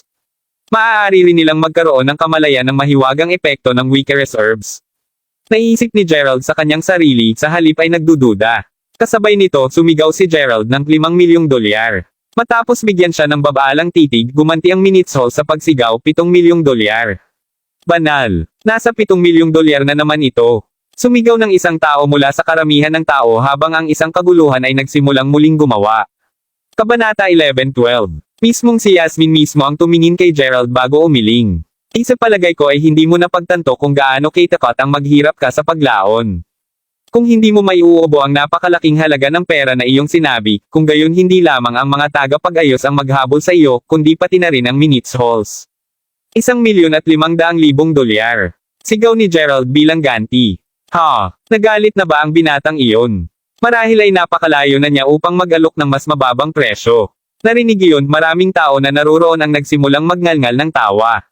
Si Yasmin mismo ay naging pipi. Panipi tuldok. Mister, hindi ka lang maaaring mag-alok ng mga presyo ng ganito kataas. Pinaalalahanan ni Wagner ng may kabaitan sa isip. Oh, ngunit hindi ako malapit sa tapos na. Sasabihin ko ito ngayon na anuman ang halaga na inaalok ng iba, magdaragdag ako ng isa pang 1,500,000 dolyar sa aking susunod na bid. Hot damn! Sigaw ng marami sa mga taong naruroon, pakiramdam ganap na stupefied. Kahit si Yasmin ay napabuntong hininga. Ang mga minsyal mismo ay hindi nang ahas na sumigaw ng kahit na mas mataas na halaga. Pagkatapos ng lahat, habang madali silang nag-aalok ng isang bid na nagkakahalaga ng 1,500,000,000 dolyar, alam nila na maaaring tanggihan lamang ni Gerald na aminin ang sinabi niya. Kung i-play ang senaryong iyon, tiyak na magdusa sila ng matinding pagkawala. Habang nagpatuloy na isinasaalang-alang ng mga minsyal ang kanilang mga pagpipilian, isang gwardya ang lumapit sa kanila at may binulong sa kanilang tainga. Kasunod nito, nagpalitan ang mga miyembro ng pamilya Minshall ng malamig na pagtitig kay Gerald bago magpatuloy na taasan ang bid. Sa huling-huli, ang pangwakas na bid para sa halamang gamot ay lumapag sa 7 milyong dolyar. Idagdag ito sa presyo ng iba pang mga halaman na binili ni Gerald noong araw na iyon, ang kabuoan ay umabot sa 23 milyong dolyar. Kahit na ang halagang iyon ay tunog ng labis na galit, ito ay totoo lamang medyo malapit sa kung ano ang natanggap ng kanyang kapatid na babae para sa bulsa ng pera sa araw-araw. Si Gerald mismo ay matagal nang nawala ang konsepto ng kung ano ang ibig sabihin ng mamahaling. Ang pera ay isang pangkat lamang na mga boring na numero para sa kanya ngayon. Habang patuloy si Yasmin sa pagtitig sa kanya, naisip niya, Kosto, kung makita kung paano mo tatapusin ang lahat ng ito, Gerald. Nang makita ang mga tauhan na inilabas ang kanyang mga nakabalot na herbs ngayon, lumakad si Gerald sa kanila, dala ang kanyang card bago isulat ang kanyang password sa terminal ng pagbabayad. Makalipas ang isang maikling sandali, tumango ang tauhan bago sumagot, Salamat, Ginoo. Narito ang iyong mga halamang gamot. Ano? Ungol ni Yasmin sa sarili. Nanlaki ang mga mata, labis na natigilan ang dalaga na halos makumbinsi siyang lahat ng ito ay isang masamang panaginip lamang. Habang si Gerald ay naglakad pabalik sa kanyang kinauupuan, tawa ng tawa si Wagner bago sinabi, mukhang nakuha mo na ang lahat ng mga halaman na kailangan mo, mister. Binabati kita. Inutusan ko na ang aking mga kalalakihan na maghanda ng isang hapunan para sa iyo. Isipin ito bilang isang maligayang pagdiriwang ng mga uri. Kasunod nito, sinimulan ni Wagner na akayin si Gerald palabas ng venue. Nang magtama ang tingin nila ni Yasmin, simpleng tumango sa kanya si Gerald bilang pagbati bago umalis sa lugar para sa kabutihan kasama ang mga halamang gamot. Pagkatapos mo, mister, sinabi ni Wagner sa sandaling dumating sila bago ang kanyang kotse. Sa sandaling sinabi niya yun, gayunpaman, isang grupo ng humigit kumulang 20 mga tanod ang dumating na tumatakbo, lahat sila ay nakatingin kay Gerald. Ano ang balak mong gawin ng lahat? Malamig na sigaw ni Wagner habang nakatingin sa likod ng mga bodyguard na natipon sa harap nila. Halata naman talaga, diba? Natatakot akong hindi ako masisiyahan sa hapunan sa iyo ngayong gabi. Sagot ni Gerald na may ngiti na nakangisi. Pagkalipas ng ilang segundo, gumawa ng paraan ang mga bodyguard para kay Zoe, na mayroon ng bagong hanay ng mga damit, habang naglalakad siya habang sinasabing, natutuwa akong naiintindihan mo iyon. Iwanan mo ngayon ang mga herbs na naibid mo at baka papayagan kita. Oh, binili ko ito ng sarili kong mahalagang pera, alam mo ba? Kahit na ibibigay ko ang mga ito sa iyo, hindi ba sa palagay mo dapat akong tumanggap ng kaunting bayad? Sumagot si Gerald na kailangan pa ng mapa ng pamilya Minshall na humantong sa hari ng libingan ng karagatan. Bayad. Boy, sapat na ang kabayaran na pinapayagan kang umalis ka talaga. Gayon din, bukod sa pag-abot ng mga halaman, kakailanganin mong sabihin sa iyong pamilya na ikaw ay kasalukuyang dinakip. Ang presyo ng iyong ransom ay 300 milyong dolyar. Idineklara ang isa sa mga bodyguard ni Zoe. Kung gaano katwiran. Kung gayon muli nasisiyahan ako sa pakikitungo sa mga tauhang katulad mo. Nakangiting sagot ni Gerald. Sa totoo lang lumabas ako dito upang makipag-usap sa pamilyang Minshall, alam mo ba? Paano naman ibibigay ko sa iyo ang 300 milyong dolyar pati na rin ang mga halaman bilang kapalit ng isang bagay mula sa Minitz Halls? Tuldok-tuldok. Kung wala ng mga karagdagang pagtutol maaari naming gawin ang kasunduan ngayon, dagdag ni Gerald, nakangiti pa rin. Sumang-ayon. Kapag nakuha na namin ang mga halaman at pera papayagan kang kumuha ng kahit anong gusto mo. Sagot ni Zoe tumatawa habang tumatawid. Oh, hindi mo rin tatanungin kung ano ang balak kong kunin. Tanong ni Gerald. Tulad ng sinabi ko, basta ibigay mo ang pera at mga halamang gamot maaari kang kumuha ng kahit anong gusto mo. Grab mo sa akin ang isang pluma at papel, ikaw ba Wagner? Kung tutuusin, ang isang simpleng berbal na pahayag ay hindi maaaring makuha bilang patunay. Sabi ni Gerald. Habang nais ni Wagner na pigilan si Gerald, wala talaga siyang masabi sa anuman sa mga ito. Alam ito, hindi niya nais na inabot sa kanya ang isang ballpen at isang sheet ng papel. Sa sandaling isinulat ni Gerald ang mga termino, agad itong nilagdaan ni Zoe nang hindi man lang tinitingnan ang sinulat ni Gerald. Nakangiting sinabi ni Gerald pagkatapos, napakahusay kung gayon. Ibibigay ko muna sa iyo ang mga halaman at pera sa ngayon. Pupunta ako at kunin ang napagkasunduan ng kaunti mamaya. Ang tactful mo. Sa sandaling wala na si Zoe at ang kanyang mga kalalakihan, galit na galit si Wagner na agad niyang sinugod ang pagyayakap ng kanyang paa. Pagtingin kay Gerald, sinabi niya pagkatapos, paano ka naging walang ingat, mister? Tandang padamdam. Ngayon na ang mga halaman at pera ay nasa kanilang mga kamay, hindi mo na maibabalik pa ito. Alam ko kung gaano kakalakas, ngunit maraming mga pambihirang tao sa loob ng pamilya Minshall din. Basta alam mo, ang Minitz Halls minsan sinabi sa akin na mangolekta ng ilang mga herbs para sa kanila, na nagsasaad na kapag natapos ako, maaari ko lamang sabihin ang isang random na presyo at babayaran nila ako ng eksaktong halaga para sa aking mga serbisyo. Gayunpaman nang dumating ang araw ng pagbabayad, tumanggi silang aminin na gumawa ng ganoong pahayag. Tinapik ang balikat ni Wagner, sumagot si Gerald, masyado kang nag-aalala. Mabuti na ang lahat. Panipi. Kabanata 11:13. Labis na ngayong gabi na at isang malamig na simoy ng karagatan ang umihip sa buong lungsod ng Hollymart. Sa kabila ng oras, ang manor ng pamilya Minshall ay maliwanag pa ring naiilawan. Sa loob, lahat sila ay nagkakaroon ng pagpupulong ng pamilya. Tunay na namamaga ka ng trabaho ngayon, Zoe. Ngayong mayroon na kami ng mga halamang gamot na ito, maaari nating ipagpatuloy ang pagpipino ng walang hanggang pellet. Idineklarang matandang Panginoon ng pamilyang Minshall. Kahit na tumingin siya na higit sa 70 taon, siya ay tumingin pa rin medyo malakas para sa kanyang edad. Mabuhay ka ng higit sa 100 ay magiging isang pagpapala sa akin, Lolo. Sagot ni Zoe na may malapad na ngiti sa labi. Gayunpaman kung ano ang nararapat na batiin ay ang katotohanan na halos hindi ako gumawa ng anumang pagsisikap upang makuha ang mga halaman sa oras na ito. Ano pa kumita pa ako ng 300 milyong dolyar sa idong iyon nang hindi mawawala ang anuman. Dagdag ni Zoe habang tumawa ng malakas. Tungkol doon, mas makakabuti kung gumawa ka ng mas kaunti sa ganitong uri ng bagay sa hinaharap. Tuldok-tuldok, hindi ito mabuti para sa magandang kapalaran ng aming pamilya. Nalalapat din ito sa iba pa sa amin dito. Tandaan, kinakalkula ng Master Ghost 3 taon na ang nakakalipas na ang mga Minitz Halls ay maaaring harapin ang isang uri ng sakuna sa taong ito. Sagot ng matandang amo na may isang bahagyang mapait na ngiti. Alam ko, Lolo. Nagsasalita tungkol sa idiot na iyon, siya ay ilang dayuhan pa lamang na nais niyang makipag-usap sa amin kapalit ng mga halaman at pera.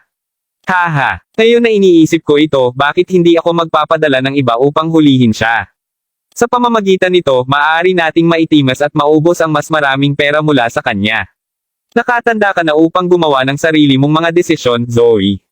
Sagot ng nakangiting matandang master habang umiling siya sa pagbitiw sa tungkulin.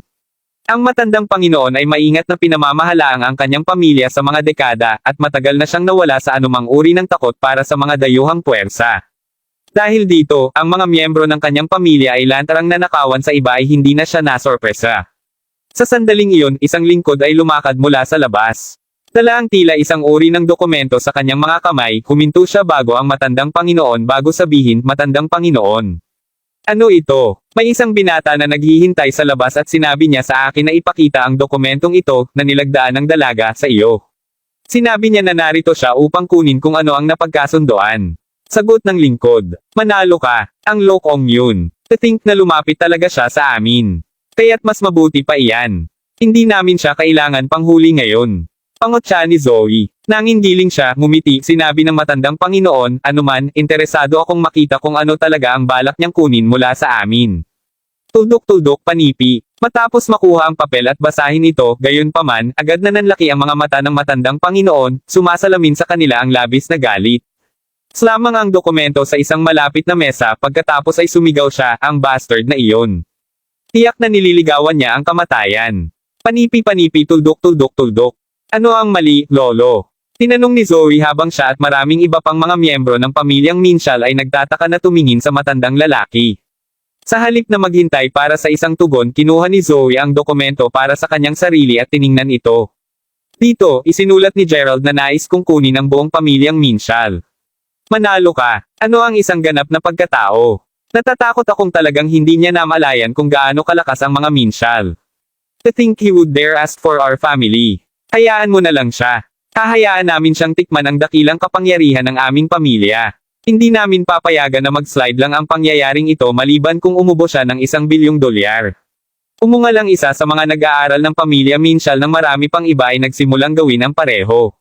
Sa lahat na samasang-ayon na gawin ito, hindi nagtagal ay pinangunahan ni Gerald sa manor ang parehong lingkod mula dati.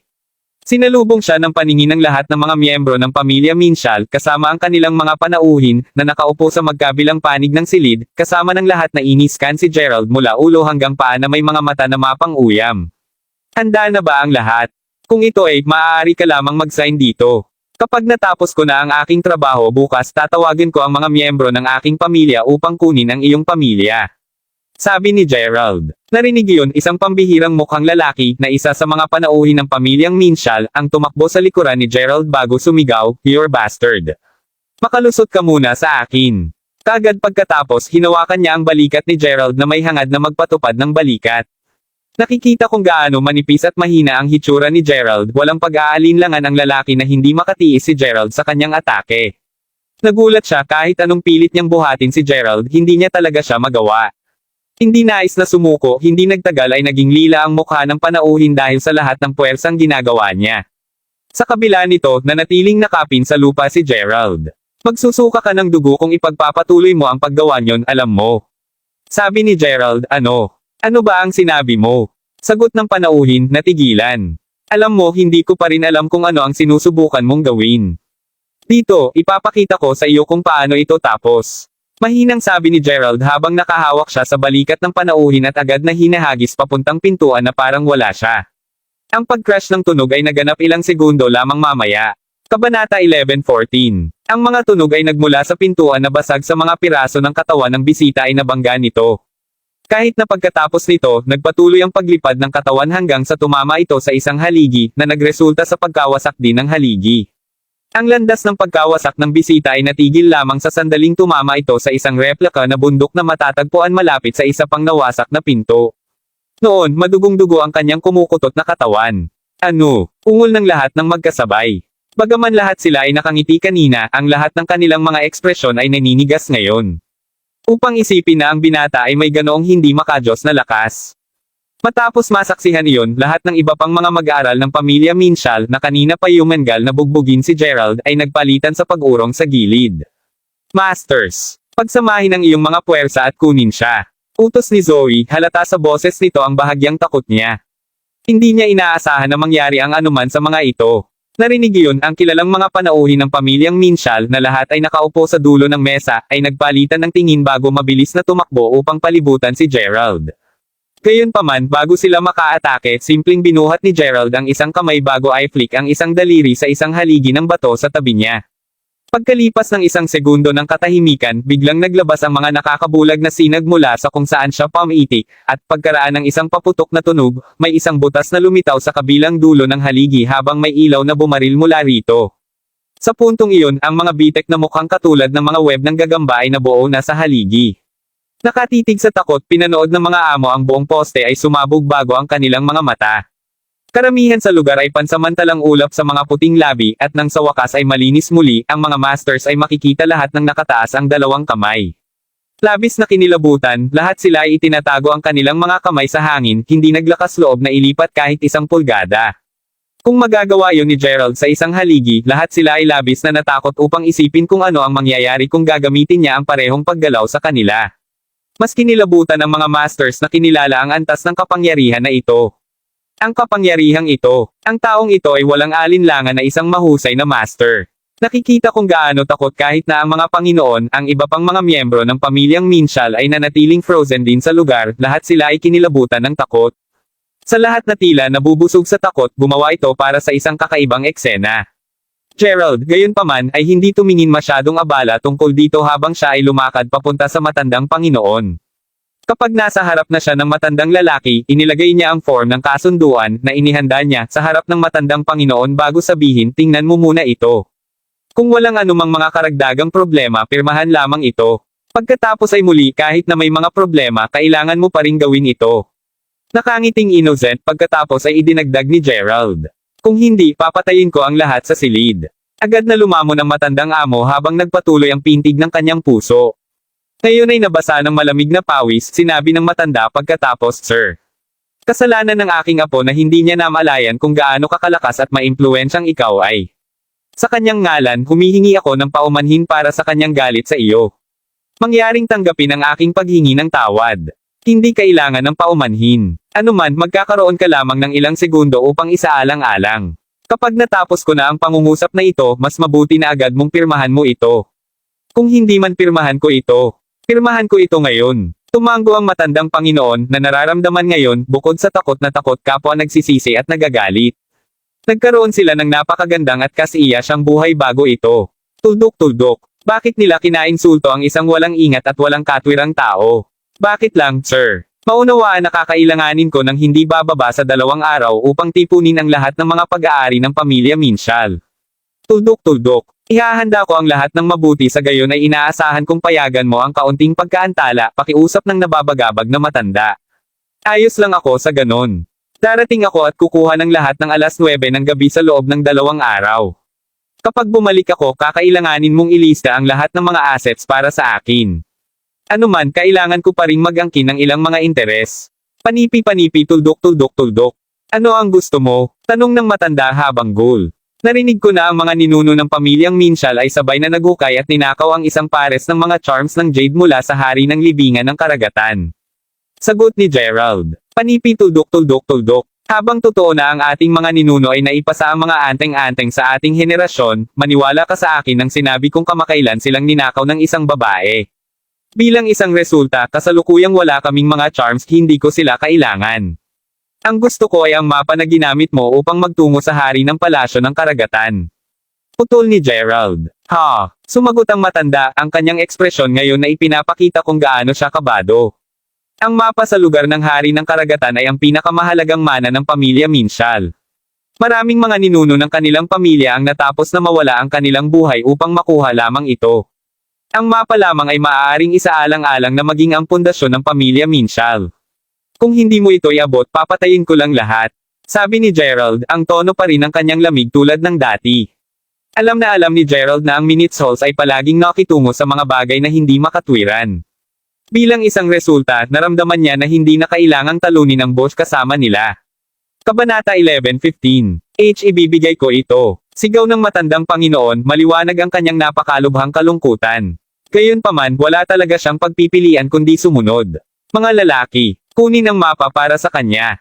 Utos sa matanda habang nagsenyas para sa ilang mga sakop na gawin ito. Hindi nagtagal, bumalik sila kasama ang mapa na iniabot kay Gerald. Speaking of which, kukuha din ako ng mga herbs na ibinigay ko sa iyo ngayong gabi, dagdag ni Gerald. Kaagad, sumagot ang matandang Panginoon na labis na mapait. Napa-blackmail lamang nila ang $300 milyong at ang mga halaman mula sa kanya. Upang isiping gagantay siya sa pamamagitan ng pag-agaw ng lahat ng pag-aari ng pamilyang Minshall. Habang ang lahat ng iba pang mga Minshall ay tiyak na napuno ng galit at sama ng loob, wala sa kanila ang naglakas loob na sabihin ng isang salita, sa halip ay pinipili nilang panatilihin ang kanilang hindi kasiyahan sa kanilang sarili. Sa sandaling nakuha na rin niya ang mga halaman, lumingon si Gerald upang umalis. Gayunman, ilang hakbang lamang ang kanyang ginawa ng isang batang mag-aaral na Minshall ang tumalon habang sumisigaw, Bardard ka. Sino ka ba sa tingin mo? Mabulok sa impyerno. Kasunod nito, itinaas niya ang baril, itinutok ito sa likuran ng kay Gerald. Agad na hinihila ang gatilyo, sumunod agad ang tunog ng putok ng baril. Gayunpaman, nanatiling nakatayo si Gerald. Ang lahat ay napanganga ang mata ng mapagtanto na nahuli niya ang bala sa pagitan ng kanyang mga daliri nang hindi man lang lumingon. Ano? Habang ang mag-aaral ay nakatitig sa ganap na kawalan ng paniniwala, pinapanood niya habang hinihimas ni Gerald ng bahagya ang pulso. Tuldok-tuldok. At iyon ang huling bagay na makikita niya. Ang ulo ng mag-aaral ay sumabog sa lugar na lumilikha ng isang nakakasuklam na tunog na splotching habang ang sariwang dugo ay lumipad sa lahat ng direksyon. Ngayon ay nanginginig sa sobrang takot, pinapanood ng iba pang nagmagaling na mga minutes habang si Gerald ay nagpatuloy sa paglalakad pasulong ng walang imak. Habang nilalakad niya ang mga masters na nakataas pa ang kanilang mga kamay na hindi manggahas na ilipat ang isang kalamnan, tumigil si Gerald sa harap ng isa sa kanila. Sa pagmamasid sa palad ng may edad na master, nagtaka si Gerald kung kanina pa binalak ng master na ibasag ang kanyang palad sa gilid ng ulo ni Gerald. Panipi tuldok-tuldok-tuldok. Maaaring ito ang resulta ng mastering ng Iron Palm. Takang tanong ni Gerald, oo, Panginoon. Nakikita ko. Gaano katagal ka nagsanay para dito? At ano ang magagawa mo sa husay? Masipag akong nagsanay sa 20 taon upang makabisado ito. Sa pamamagitan nito, nagagawa kong paghatiin ang pinakamahirap na mga bato sa dalawa. Sagot ng master bago huminga ng konti. Hindi masama. Sinabi ni Gerald na nagpapakita ng bahagyang paghanga habang tinatapik ang balikat ng Panginoon na ngayon ay basang-basa ng malamig na pawis. Kapag ginawa niya yun, umalis na si Gerald sa premise. Tuldok-tuldok. Ang pangalawang wala siya, lahat ay agad na naglabas ng mga buntong hininga. Tungkol naman sa matandang Panginoon, ang mukha niya ngayon ay puno ng luha nang bumagsak sa sahig sa pwesto sa pagkakaupo. Lolo! Sigaw ng kinikilabutan pa rin si Zoe habang tumatakbo papunta sa tagiliran niya. Gayunpaman, sa sandaling nasa tabi niya siya, kaagad na binigyan ng matandang Panginoon ang kanyang pinakapagsamba na apo na mahigpit na sampal sa kanyang mukha. Tingnan mo lang kung ano ang nagawa mo. Upang isiping na-offend mo ang gayong tao sa ilalim ng pangalan ng pamilya Minshall. Ano ang mas masahol na mayroon siyang karapatang gawin ang kanyang nagawa? Ito ang hinulaan ng Master Ghost 3 taon na ang nakakaraan, ito ang sakuna na binalaan niya tayo. Sigaw ng matandang Panginoon. Samantala, nagpatuloy si Gerald sa paglalakad pabalik sa manor ng pamilya Yarn. Ngayon na nakuha niya ang mapa sa hari ng palasyo ng karagatan, maaari siyang maglakbay sa sandaling ang kanyang pamilya ay nagpadala ng ilang mga koponan. Totoong naniniwala siya na ang pagtungo doon ay magiging susi sa kanya sa paglutas ng mga misteryo ng babae na puti, ang sinaunang libingan, at ang banal na general. Kailangang makipagtagpo si Gerald sa maalamat na Master Ghost din, isang tao na napapabalitang maging sobrang husay. Alam na ang Wagner ay nagtakda ng isang appointment para sa kanya upang makilala ang Master Ghost bukas, bihim na nasa sabik si Gerald na makita kung ang taong iyon ay tunay na may husay tulad ng inaangkin ng marami. Habang nagpatuloy siya sa paglalakad, naputol ang kanyang pag-iisip nang marinig niya ang isang mahina, pambabae na tinig na nagmumula sa isa sa mga palumpong sa tabi ng daan. Panipi tuldok-tuldok-tuldok. Ungol ni Gerald, nakakunot ang noo habang naglalakad upang siyasatin. Kapag nandoon na siya, kinumpirma niya na ang boses ay nagmula sa isang babae. Ang mismong babae ay nakadamit ng buong itim at ang kanyang tiyan ay dumudugo ng husto. Sa sinabi ni Gerald, ang kanyang mga pinsala ay sobrang seryoso. Ang nagulat pa kay Gerald, gayunpaman, ay kung gaano katindi at kaakit-akit ang mukha niya. Kahit na siya ay labis na nasugatan, ang kanyang nakapikit na mata ay nagbigay ng ilusyon na ang mabait na mukhang babae ay nasa kapayapaan.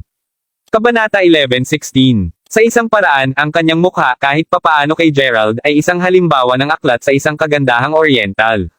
Inalis ang iniisip, mabilis na tumakbo sa kanya si Gerald at sinuri ang kanyang pulso habang tinatanong, ayos ka lang ba? Walang sagot, kinuha ni Gerald na nahimatay siya sa pagkawala ng sobrang dugo. Ang sugat na ito ay nakamamatay kung hindi kita nakita ng mas maaga. Napaisip si Gerald sa kanyang sarili kaagad nitong isinugod sa manor ng pamilya Yarn. Madaling araw kinaumagahan ng dahan-daang iminulat ni Yumi Gunter ang kanyang mga mata sa matagal ng amoy ng gamot. Sa pagtingin sa paligid, nakita niya na nasa isang uri ng marangyang silid siya. Sa sandaling sinubukan niyang umupo, gayunpaman, agad siyang naglabas ng isang yelp. May nagbihis sa kanya ng pijama. Ang kanyang agarang pagtugon ay ginagarantiyahan dahil natural sa mga kababaihan na maging partikular na maging sensitibo sa pagbabago ng mga hindi kilalang tao. Lalo na ito para kay Yumi na medyo tradisyonal ang pag-iisip. Gayunpaman, napansin niya na ang tao ay nakabalot din ng mga pinsala sa paligid ng kanyang tiyan. Kahit na, alam niyang kailangan niyang lumabas. Pilit na hinihila ang katawan niya pa na nasugatan mula sa kama, kalaunan ay tumayo siya. Pagkabukas ng pinto, nakita niya ang isang maliit na bahagi ng tila isang bakuran at ang kanyang mga lumang damit na nakasabit sa isang rack na kasalukuyang nakatayo sa tabi ng isang binata. Ang lalaki mismo ay nakaharap sa patio habang nakatingin sa isang uri ng larawan. Narinig ang pagbukas ng pinto, hinigop ni Gerald ang kanyang tsaa bago inilapag ang larawan at tumalikod upang sabihin, kaya't sa wakas gising ka na. Tuldok-tuldok panipi. Panipi tuldok-tuldok-tuldok. Ikaw ba ang namamahala sa paglalagay sa akin sa mga pajama na ito? Tanong ni Yumi habang nakatingin kay Gerald habang kinakagat ang labi ng labi na pula-pula. Paimpal na tumango si Gerald bilang sagot. Ikaw, sino ang nagpahintulot sa iyo na hawakan ako? Sigaw ni Yumi habang nakatingin sa kanya ng mga punyal. Namatay ka sana kung hindi kita hinawakan. Kung hindi mo pa ako nabunggo kagabi ay namatay ka hindi pa nagtatagal. Sagot ni Gerald. Kung gayon, ang aking kasalukuyang panloob na damit, mas gugustuhin mo bang manatili sa mga damit na nalunod sa dugo? At hindi tulad ng mako ang iyong mga sugat sa pagsusuot ng iyong damit? Ikaw ay bastard. Angal ng babae habang binato siya ng isang vase ng diretso. Nahuhuli ito gamit ang kanyang libreng kamay, bamaantong hininga muna si Gerald bago sumagot, tingnan, ginawa ko lang ang tsaa na ito. Tuldok-tuldok, maaari ka bang huminahon ng kaunti? Habang ang babae ay walang alinlangan na kaakit-akit posibleng kahit kasing ganda ni Lyra nagkaroon siya ng isang napakaikling fuse. Sa sandaling iyon ang pinto na patungo sa labas mula sa tagiliran ni Gerald ay binuksan at ilang mga dalaga ang sumingit. Ang isa sa kanila ay nagsabi, Mr. Inanyayahan ka ni Yorn sa sala upang talakayin ang ilang mga gawain, Ginoo. Kita ko, sagot ni Gerald. Si Gerald ay kasalukuyang nasa isang nangungunang manor na inayos ni Wagner para sa kanya upang maiwasan ng kabataan ang anumang mga kaguluhan mula sa hindi kinakailangang mga tao. Matapos marinig ang kanyang tugon, ang mga dalaga ay lumingon at tumingin sa kasunod na babae habang ang isa pang kasambahay ay sumigaw, Nako! Bakit ka tumayo sa kama, miss? Pinalot lang namin ang iyong mga sugat kaya't pigilan mong lumipat ng sobra. Halika ulit. Ikaw ba ang nagbenta ng damit ko kung gayon tungkol sa aking mga damit? Well, syempre kami ang nagbago sa iyo sa kanila. Ginawa namin ito kaagad pagkatapos ibalik ka ng master.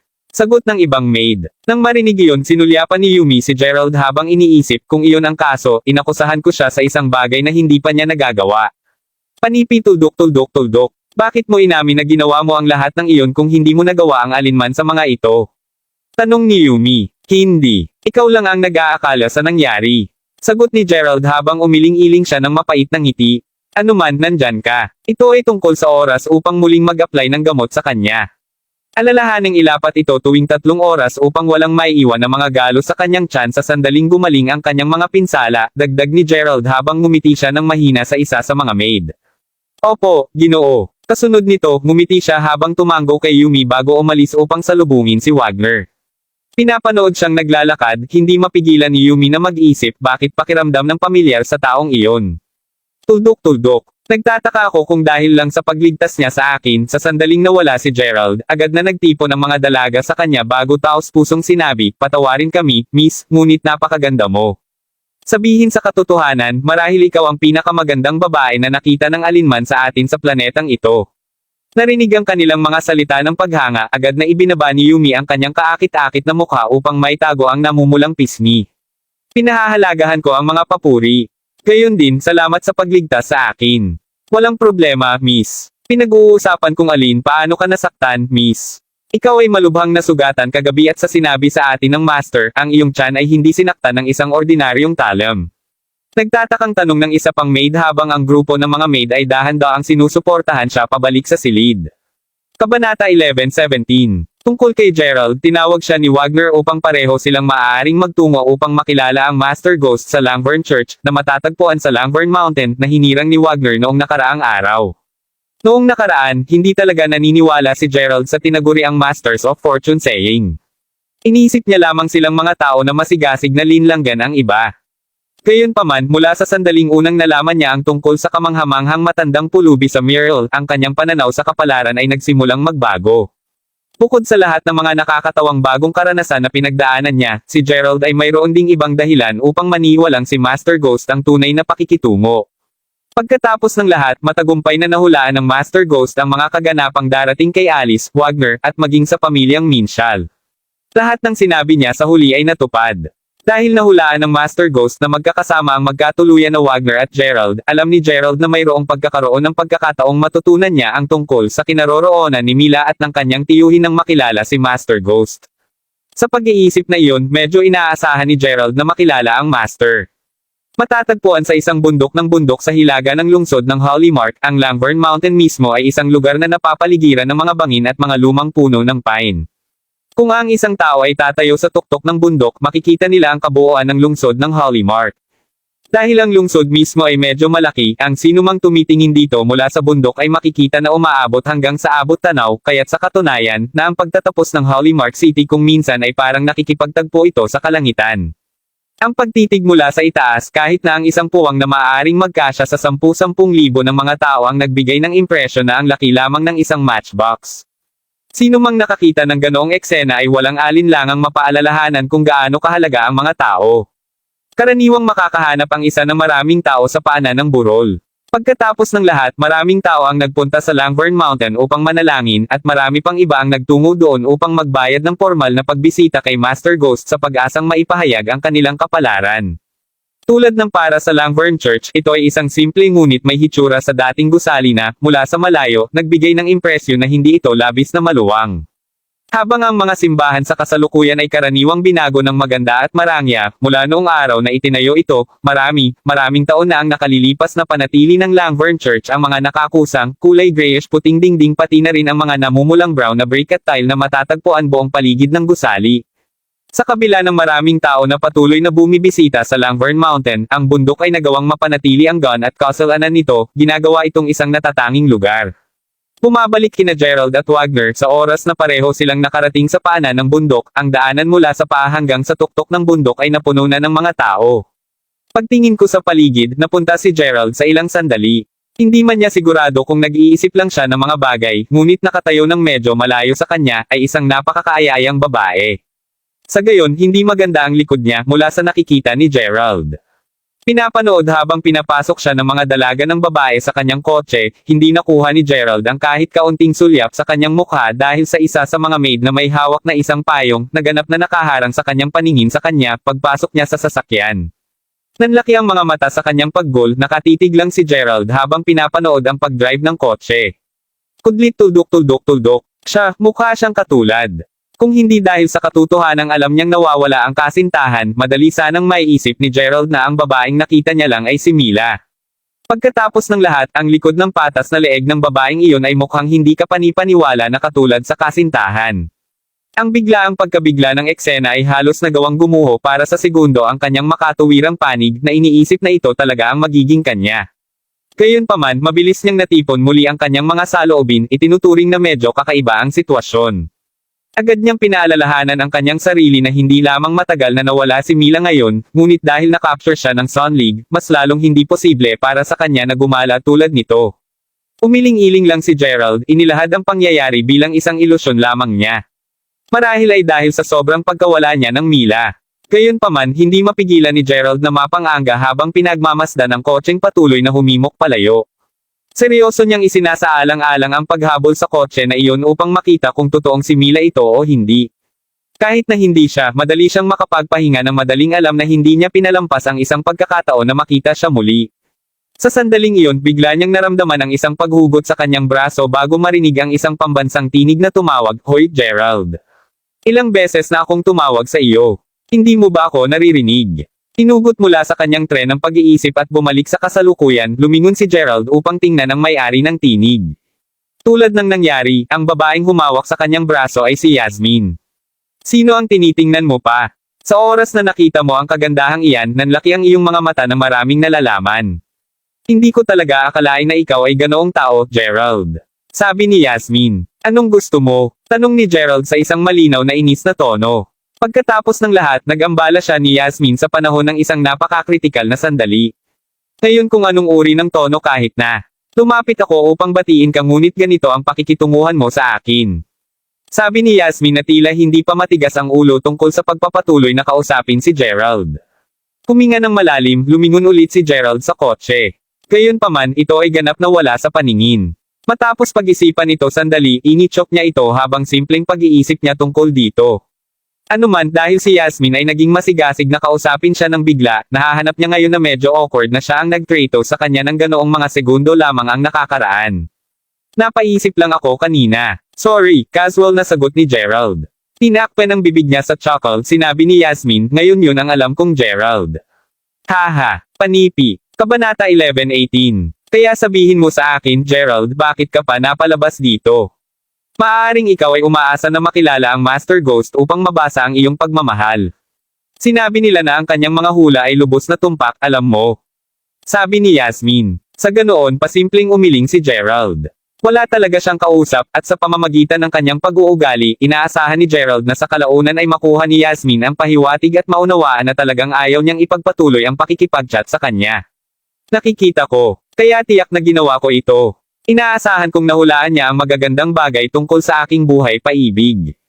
Nakangiting sagot ni Yasmin. Halika ulit. Wala ka na bang asawa? Sabi ni Gerald. Bagaman hindi niya ito ipinakita, alam na ni Gerald kung bakit iba ang pakikitungo sa kanya ni Yasmin kumpara sa dati. Pagkatapos ng lahat, hindi na siya isang mahirap na mag-aaral sa kanyang mga mata pagkatapos ipakita kung gaano siya yaman pabalik sa auction. At sino ang nagsabi sa iyo na may asawa ako? Kung sino man ang iniisip mo, siguradong hindi asawa ko ang lalaking iyon. Anuman dahil magkakilala kami simula universidad, sigurado akong iniisip mo na ako ang uri ng babae na nakatuon lamang sa pera at katayuan kaysa sa damdamin. Sasabihin ko ito dito mismo at ngayon na ako talaga ang kompletong kabaligtaran nito. Alam mo, ang mga kababaihan ay lubos na partikular pagdating sa kanilang nararamdaman. Kahit na hinahangad ko ang pag-ibig at dalisay na pag-ibig doon. Nakita ko. Gayunpaman para malaman mo, lagi kong naramdaman na ikaw ay isang partikular na mabait na tao, kahit na mula noong mga araw ng ating universidad. Binibigyan mo talaga ang mga tao ng pakiramdam ng seguridad at init, alam mo. Ito ay isang bagay na maraming mga kababaihan kasama na ako, ang hinahangad. Ang mga kababaihan ay hindi lamang naghahanap ng kayamanan at karangyon sa lahat ng oras. Minsan ang pinakamagandang bagay sa buhay para sa atin ay maaaring maging sobrang simple. Dagdag ni Yasmin habang ngumiti ng matamis kay Gerald. Umiling siya sa pagbibitiw, simpleng ngumiti si Gerald bago sumagot, inaasahan mo lang ang mga simpleng bagay, ngayon dahil alam mong mayaman ako. Tuldok-tuldok. Kung nanatili akong mahirap tulad ng dati, hindi ka magiging sinasabi ang lahat ng iyon. Sa puntong ito, narinig na ni Gerald ang iba pang mga kababaihan na nagsasabi ng mga katulad na bagay sa kanya ng maraming beses. Bilang isang resulta, malinaw ang motibo ni Yasmin bilang araw sa kanya. Sa nakaraan, tiyak na siya ay masyadong mahiyain at nahihiya na magbalot sa kanya. Ngayon, gayunpaman, lumago siya sa labis na pagod sa pakikinig sa parehong pekeng papuri ng paulit-ulit. Ikaw si Yasmin ngayon ay namumula ng bahagya, nakadama ng labis na kakulaitan sa parehong oras. Totoong hindi niya inaasahan na ganito kaprangka si Gerald. Siya ay naiwan kahit na mas flabbergasted nang makita siya nagsisimula sa paglalakad kasama Wagner nang hindi kahit na abala upang sabihin sa anumang iba pa sa kanya. Nauna niyang naisip na perpekto siyang may kakayahang makipag-hook up kay Gerald dahil sa kanyang kagandahan. Sa kanyang pagkadismaya, siya ay ganap na hindi apektado ng kanyang alindog. Nararamdamang parehong gulo at nahihiya sa sarili pagkatapos ay naisip ni Yasmin sa sarili, mas matanda ngayon si Gerald kung ihahambing sa kung paano siya dati. Tuldok-tuldok, mukhang nagbigay din siya ng seguridad. Ayaw kong aminin ito, ngunit siya tunay na naging isang tunay na tao. Hindi gustong sumuko ng ganoon kadali, hinabol siya nito habang sumisigaw, stop. Naturally, hindi nila at kalaunan, dumating sina Gerald at Wagner sa tuktok ng bundok. Gayunpaman talagang mayroong mas maraming mga tao na nagsisiksik doon kumpara sa paanan ng bundok. Sa pagtingin ni Gerald sa paligid, nakita niya ang tila ilang mga mag-aaral ng Master Ghost na nakatayo sa harap ng mga saradong pintuan ng Langvorn Church.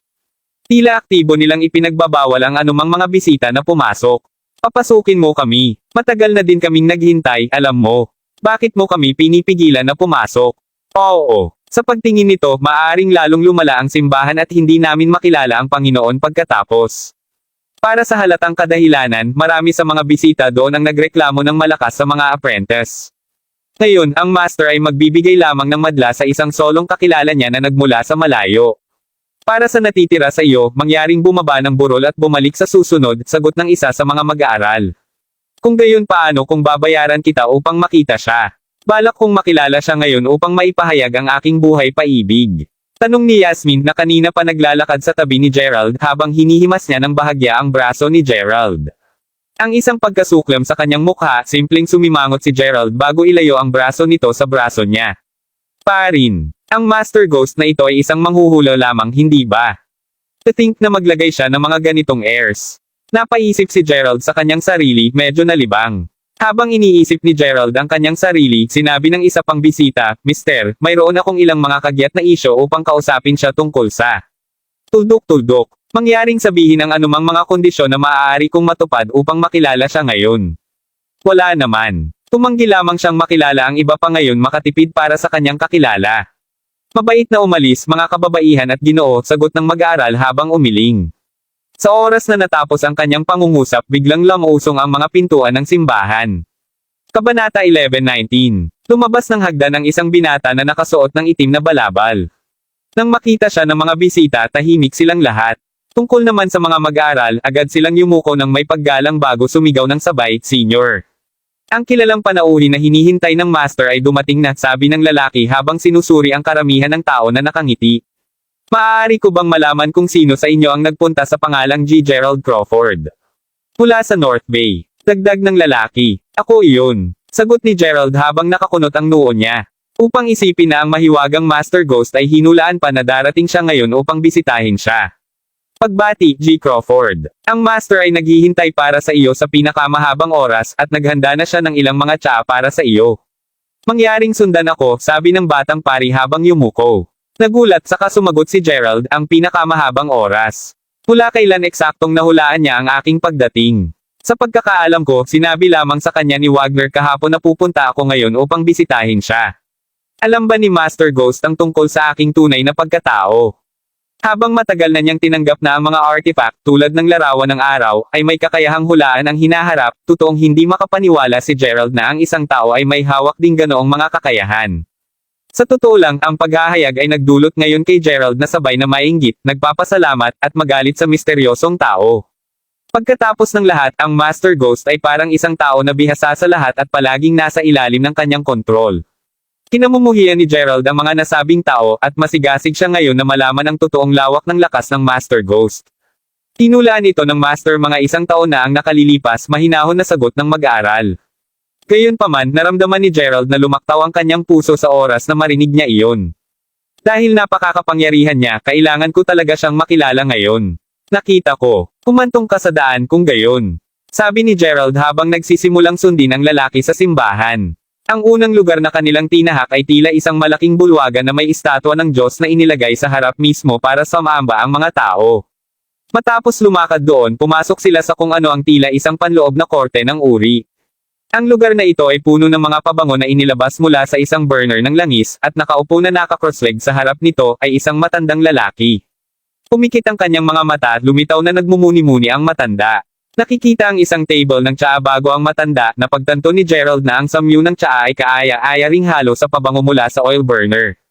Sa sandaling humakbang siya pasulong, ang matanda na ang mukha ay puno ng mga kunot, dahan-dahang itinaas ang kanyang ulo bago imulat ang magkabilang mata niya. Totoong medyo matagal na, G. Gerald Crawford. Tuldok-tuldok panipi. Nang marinig ang tinig ng kanyang Panginoon, umalis ang mag-aaral sa silid. Si Gerald mismo ay nakaupo na nakatuwad nang nakatayo siya sa harap ng mesa ng tsaa bago magtanong, talagang nakita mo ba ang lahat? Sabihin sa katotohanan, hindi ko masyadong binibili ito. Sa gayon, hindi lahat, nakikita ko lang ang mga bagay sa anyo ng mga pangyayari sa buhay, sagot ni Master Ghost na may isang medyo mapait na ngiti. Kung gayon sigurado akong alam mo na kung bakit ako napunta dito ngayon, tama ba? Sa totoo lang, narito ka ngayon upang maghanap para sa ilang mga nawawalang tao. Sabi ni Master Ghost. Tama ka. Tingnan, maaari mo bang gawin ang naaangkop na mga kalkulasyon at subukang hanapin ang mga nawawalang tao na hinahanap ko pa rin. Kung ang iyong mga hula ay tama, bibigyan kita ng anumang nais mo, maging pera o anumang bagay sa mundo na nais mo. Sagot ni Gerald. Haha, hindi kailangang maging matyaga, G. Crawford. Bago ako magbasa tungkol sa kanila, bakit hindi muna ako magbasa para sa iyo? Isang pagbabasa para sa iyong hinaharap bawat oras.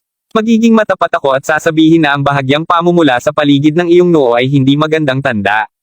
Sa katunayan, nangangahulugan ito na malapit ka ng harapin ang isang malaking sakuna. Sabi ni Master Ghost habang nakatingin kay Gerald. Narinig iyon, naramdaman ni Gerald na lumaktaw ang puso niya ng isa pang pintig. Si Master Ghost ay mayroon ng muli tamang hinula. Pagkatapos ng lahat, hinulaan din ng larawan ng araw ang parehong bagay din. Ang matanda ba ay tunay na bihasa sa sining ng manghuhula?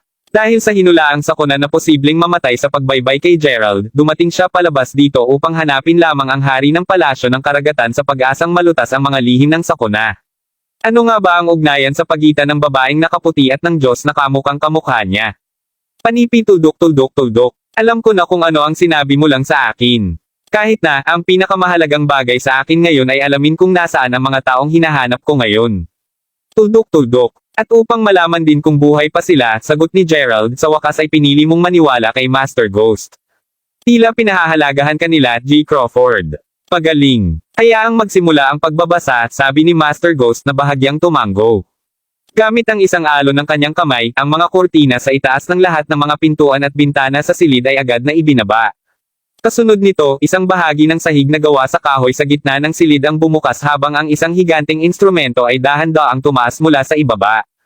Ang instrumento na mukhang sinaunang hitsura mismo ay tila may isang frame na ganap na ginawa mula sa tanso, at dito, mayroong siyam na mga dragon na may bukas na bibig. Habang naalala ni Gerald na nakikita ang isang larawan ng isang katulad na instrumento na may mga perlas sa bibig ng mga dragon, ang mga dragon na ito ay mayroong malalaking mga barya na tanso sa kanilang mga bibig sa halip. Mangyaring ilagay ang iyong mga kamay sa anumang dalawa sa mga ulo ng mga dragon, sabi ni Master Ghost. Sumunod lamang si Gerald, at ilang sandali matapos hawakan ang malamig na ulo ng dragon, ang mga mata ng lahat ng siyam na mga dragon na tanso ay nagsimulang kuminang sa isang berdeng ilaw. Sa sobrang ningning ng kanilang mga mata, ang siyam na mga dragon ay tila buhay.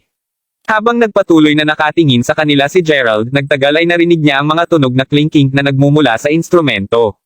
Kabanata 11:20. Habang ang mga barya na tanso sa mga bibig ng siyam na dragon ay nahulog sa sahig, tila nabuo ang isang partikular na hugis. Kapag ang lahat sa kanila ay nahulog, lumakad si Master Ghost upang tumingin. Matapos pag-aralan ang kanilang porma sayo ng medyo matagal, tumango siya ng bahagya sa sarili.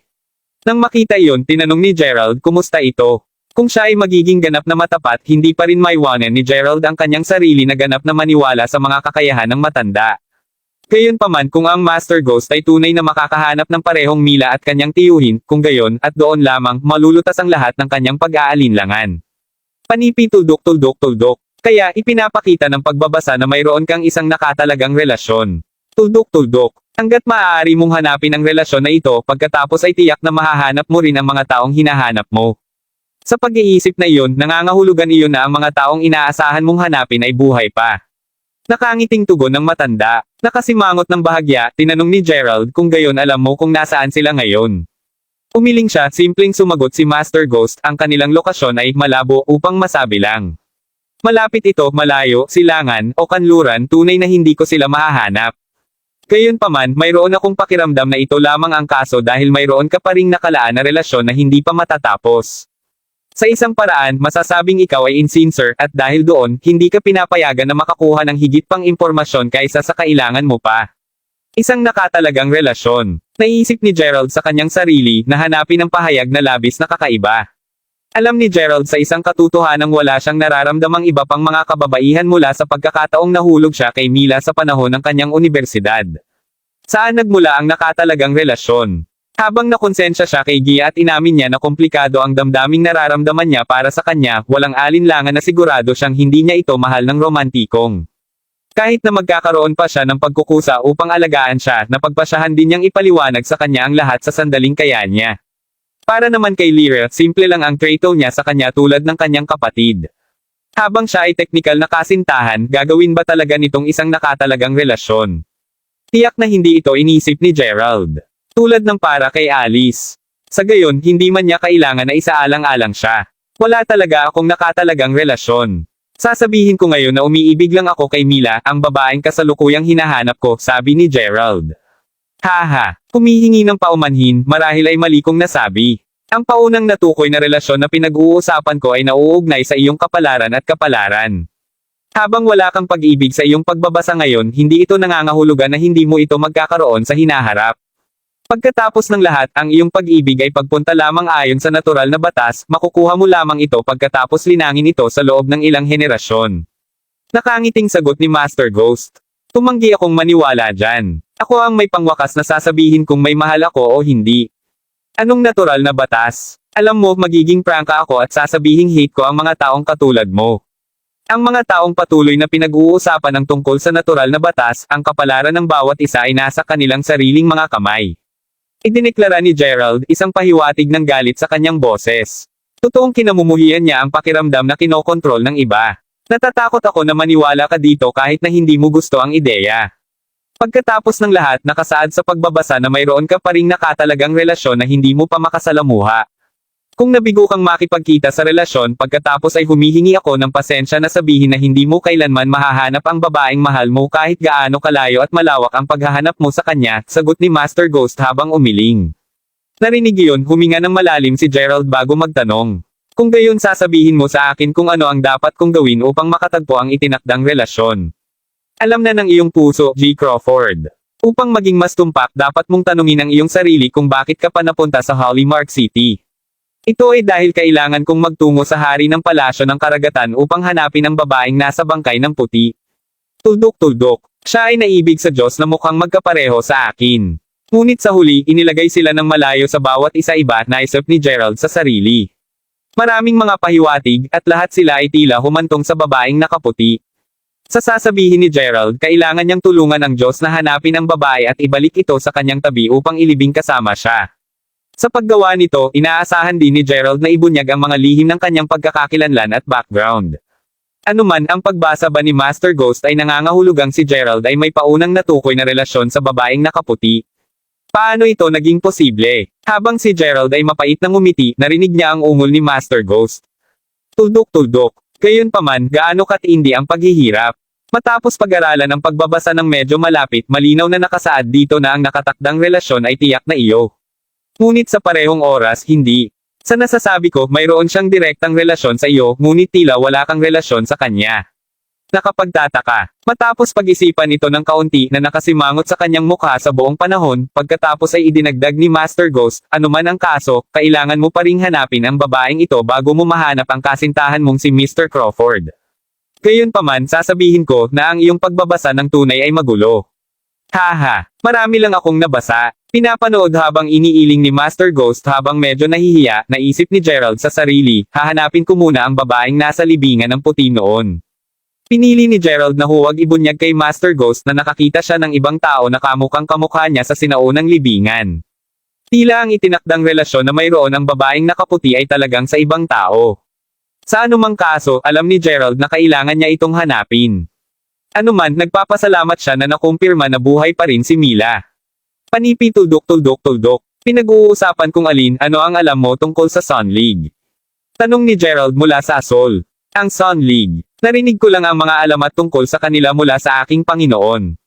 Ang kanilang samahan ay nagmula sa isang sinaunang panahon, alam mo. Ang liga ay lubhang mahiwaga at walang sino man ang tunay na nakapagpalusot sa kanilang mga lihim. Gayunpaman, tila nag-iwan sila ng ilang mga bakas dito sa Hollymark City. Kasunod nito, ibinaba ng Master Ghost ang kanyang boses bago idinagdag, sa nabasa ko, masasabi ko na ikaw ay isang pambihirang tao, G. Crawford. Tinitiyak ko sa iyo na natural mong gagawin ang higit pang mga pambihirang bagay sa hinaharap. Anuman hanggang sa araw na ito, hindi ko pa rin lubos na maunawaan ang kahulugan ng mga bakas na naiwan ng Sun League. Marahil ay magagawa mong i-crack ang code. Mga bakas na sinasabi mo. Sa katunayan, halos 50 taon na ang nakalilipas, isang bato na tablet ang nahukay, kasunod sa pagtuklas na iyon, ang aking Panginoon ay sinabihan ng isang tao na pag-aralan itong mabuti, kita mo. Panipi.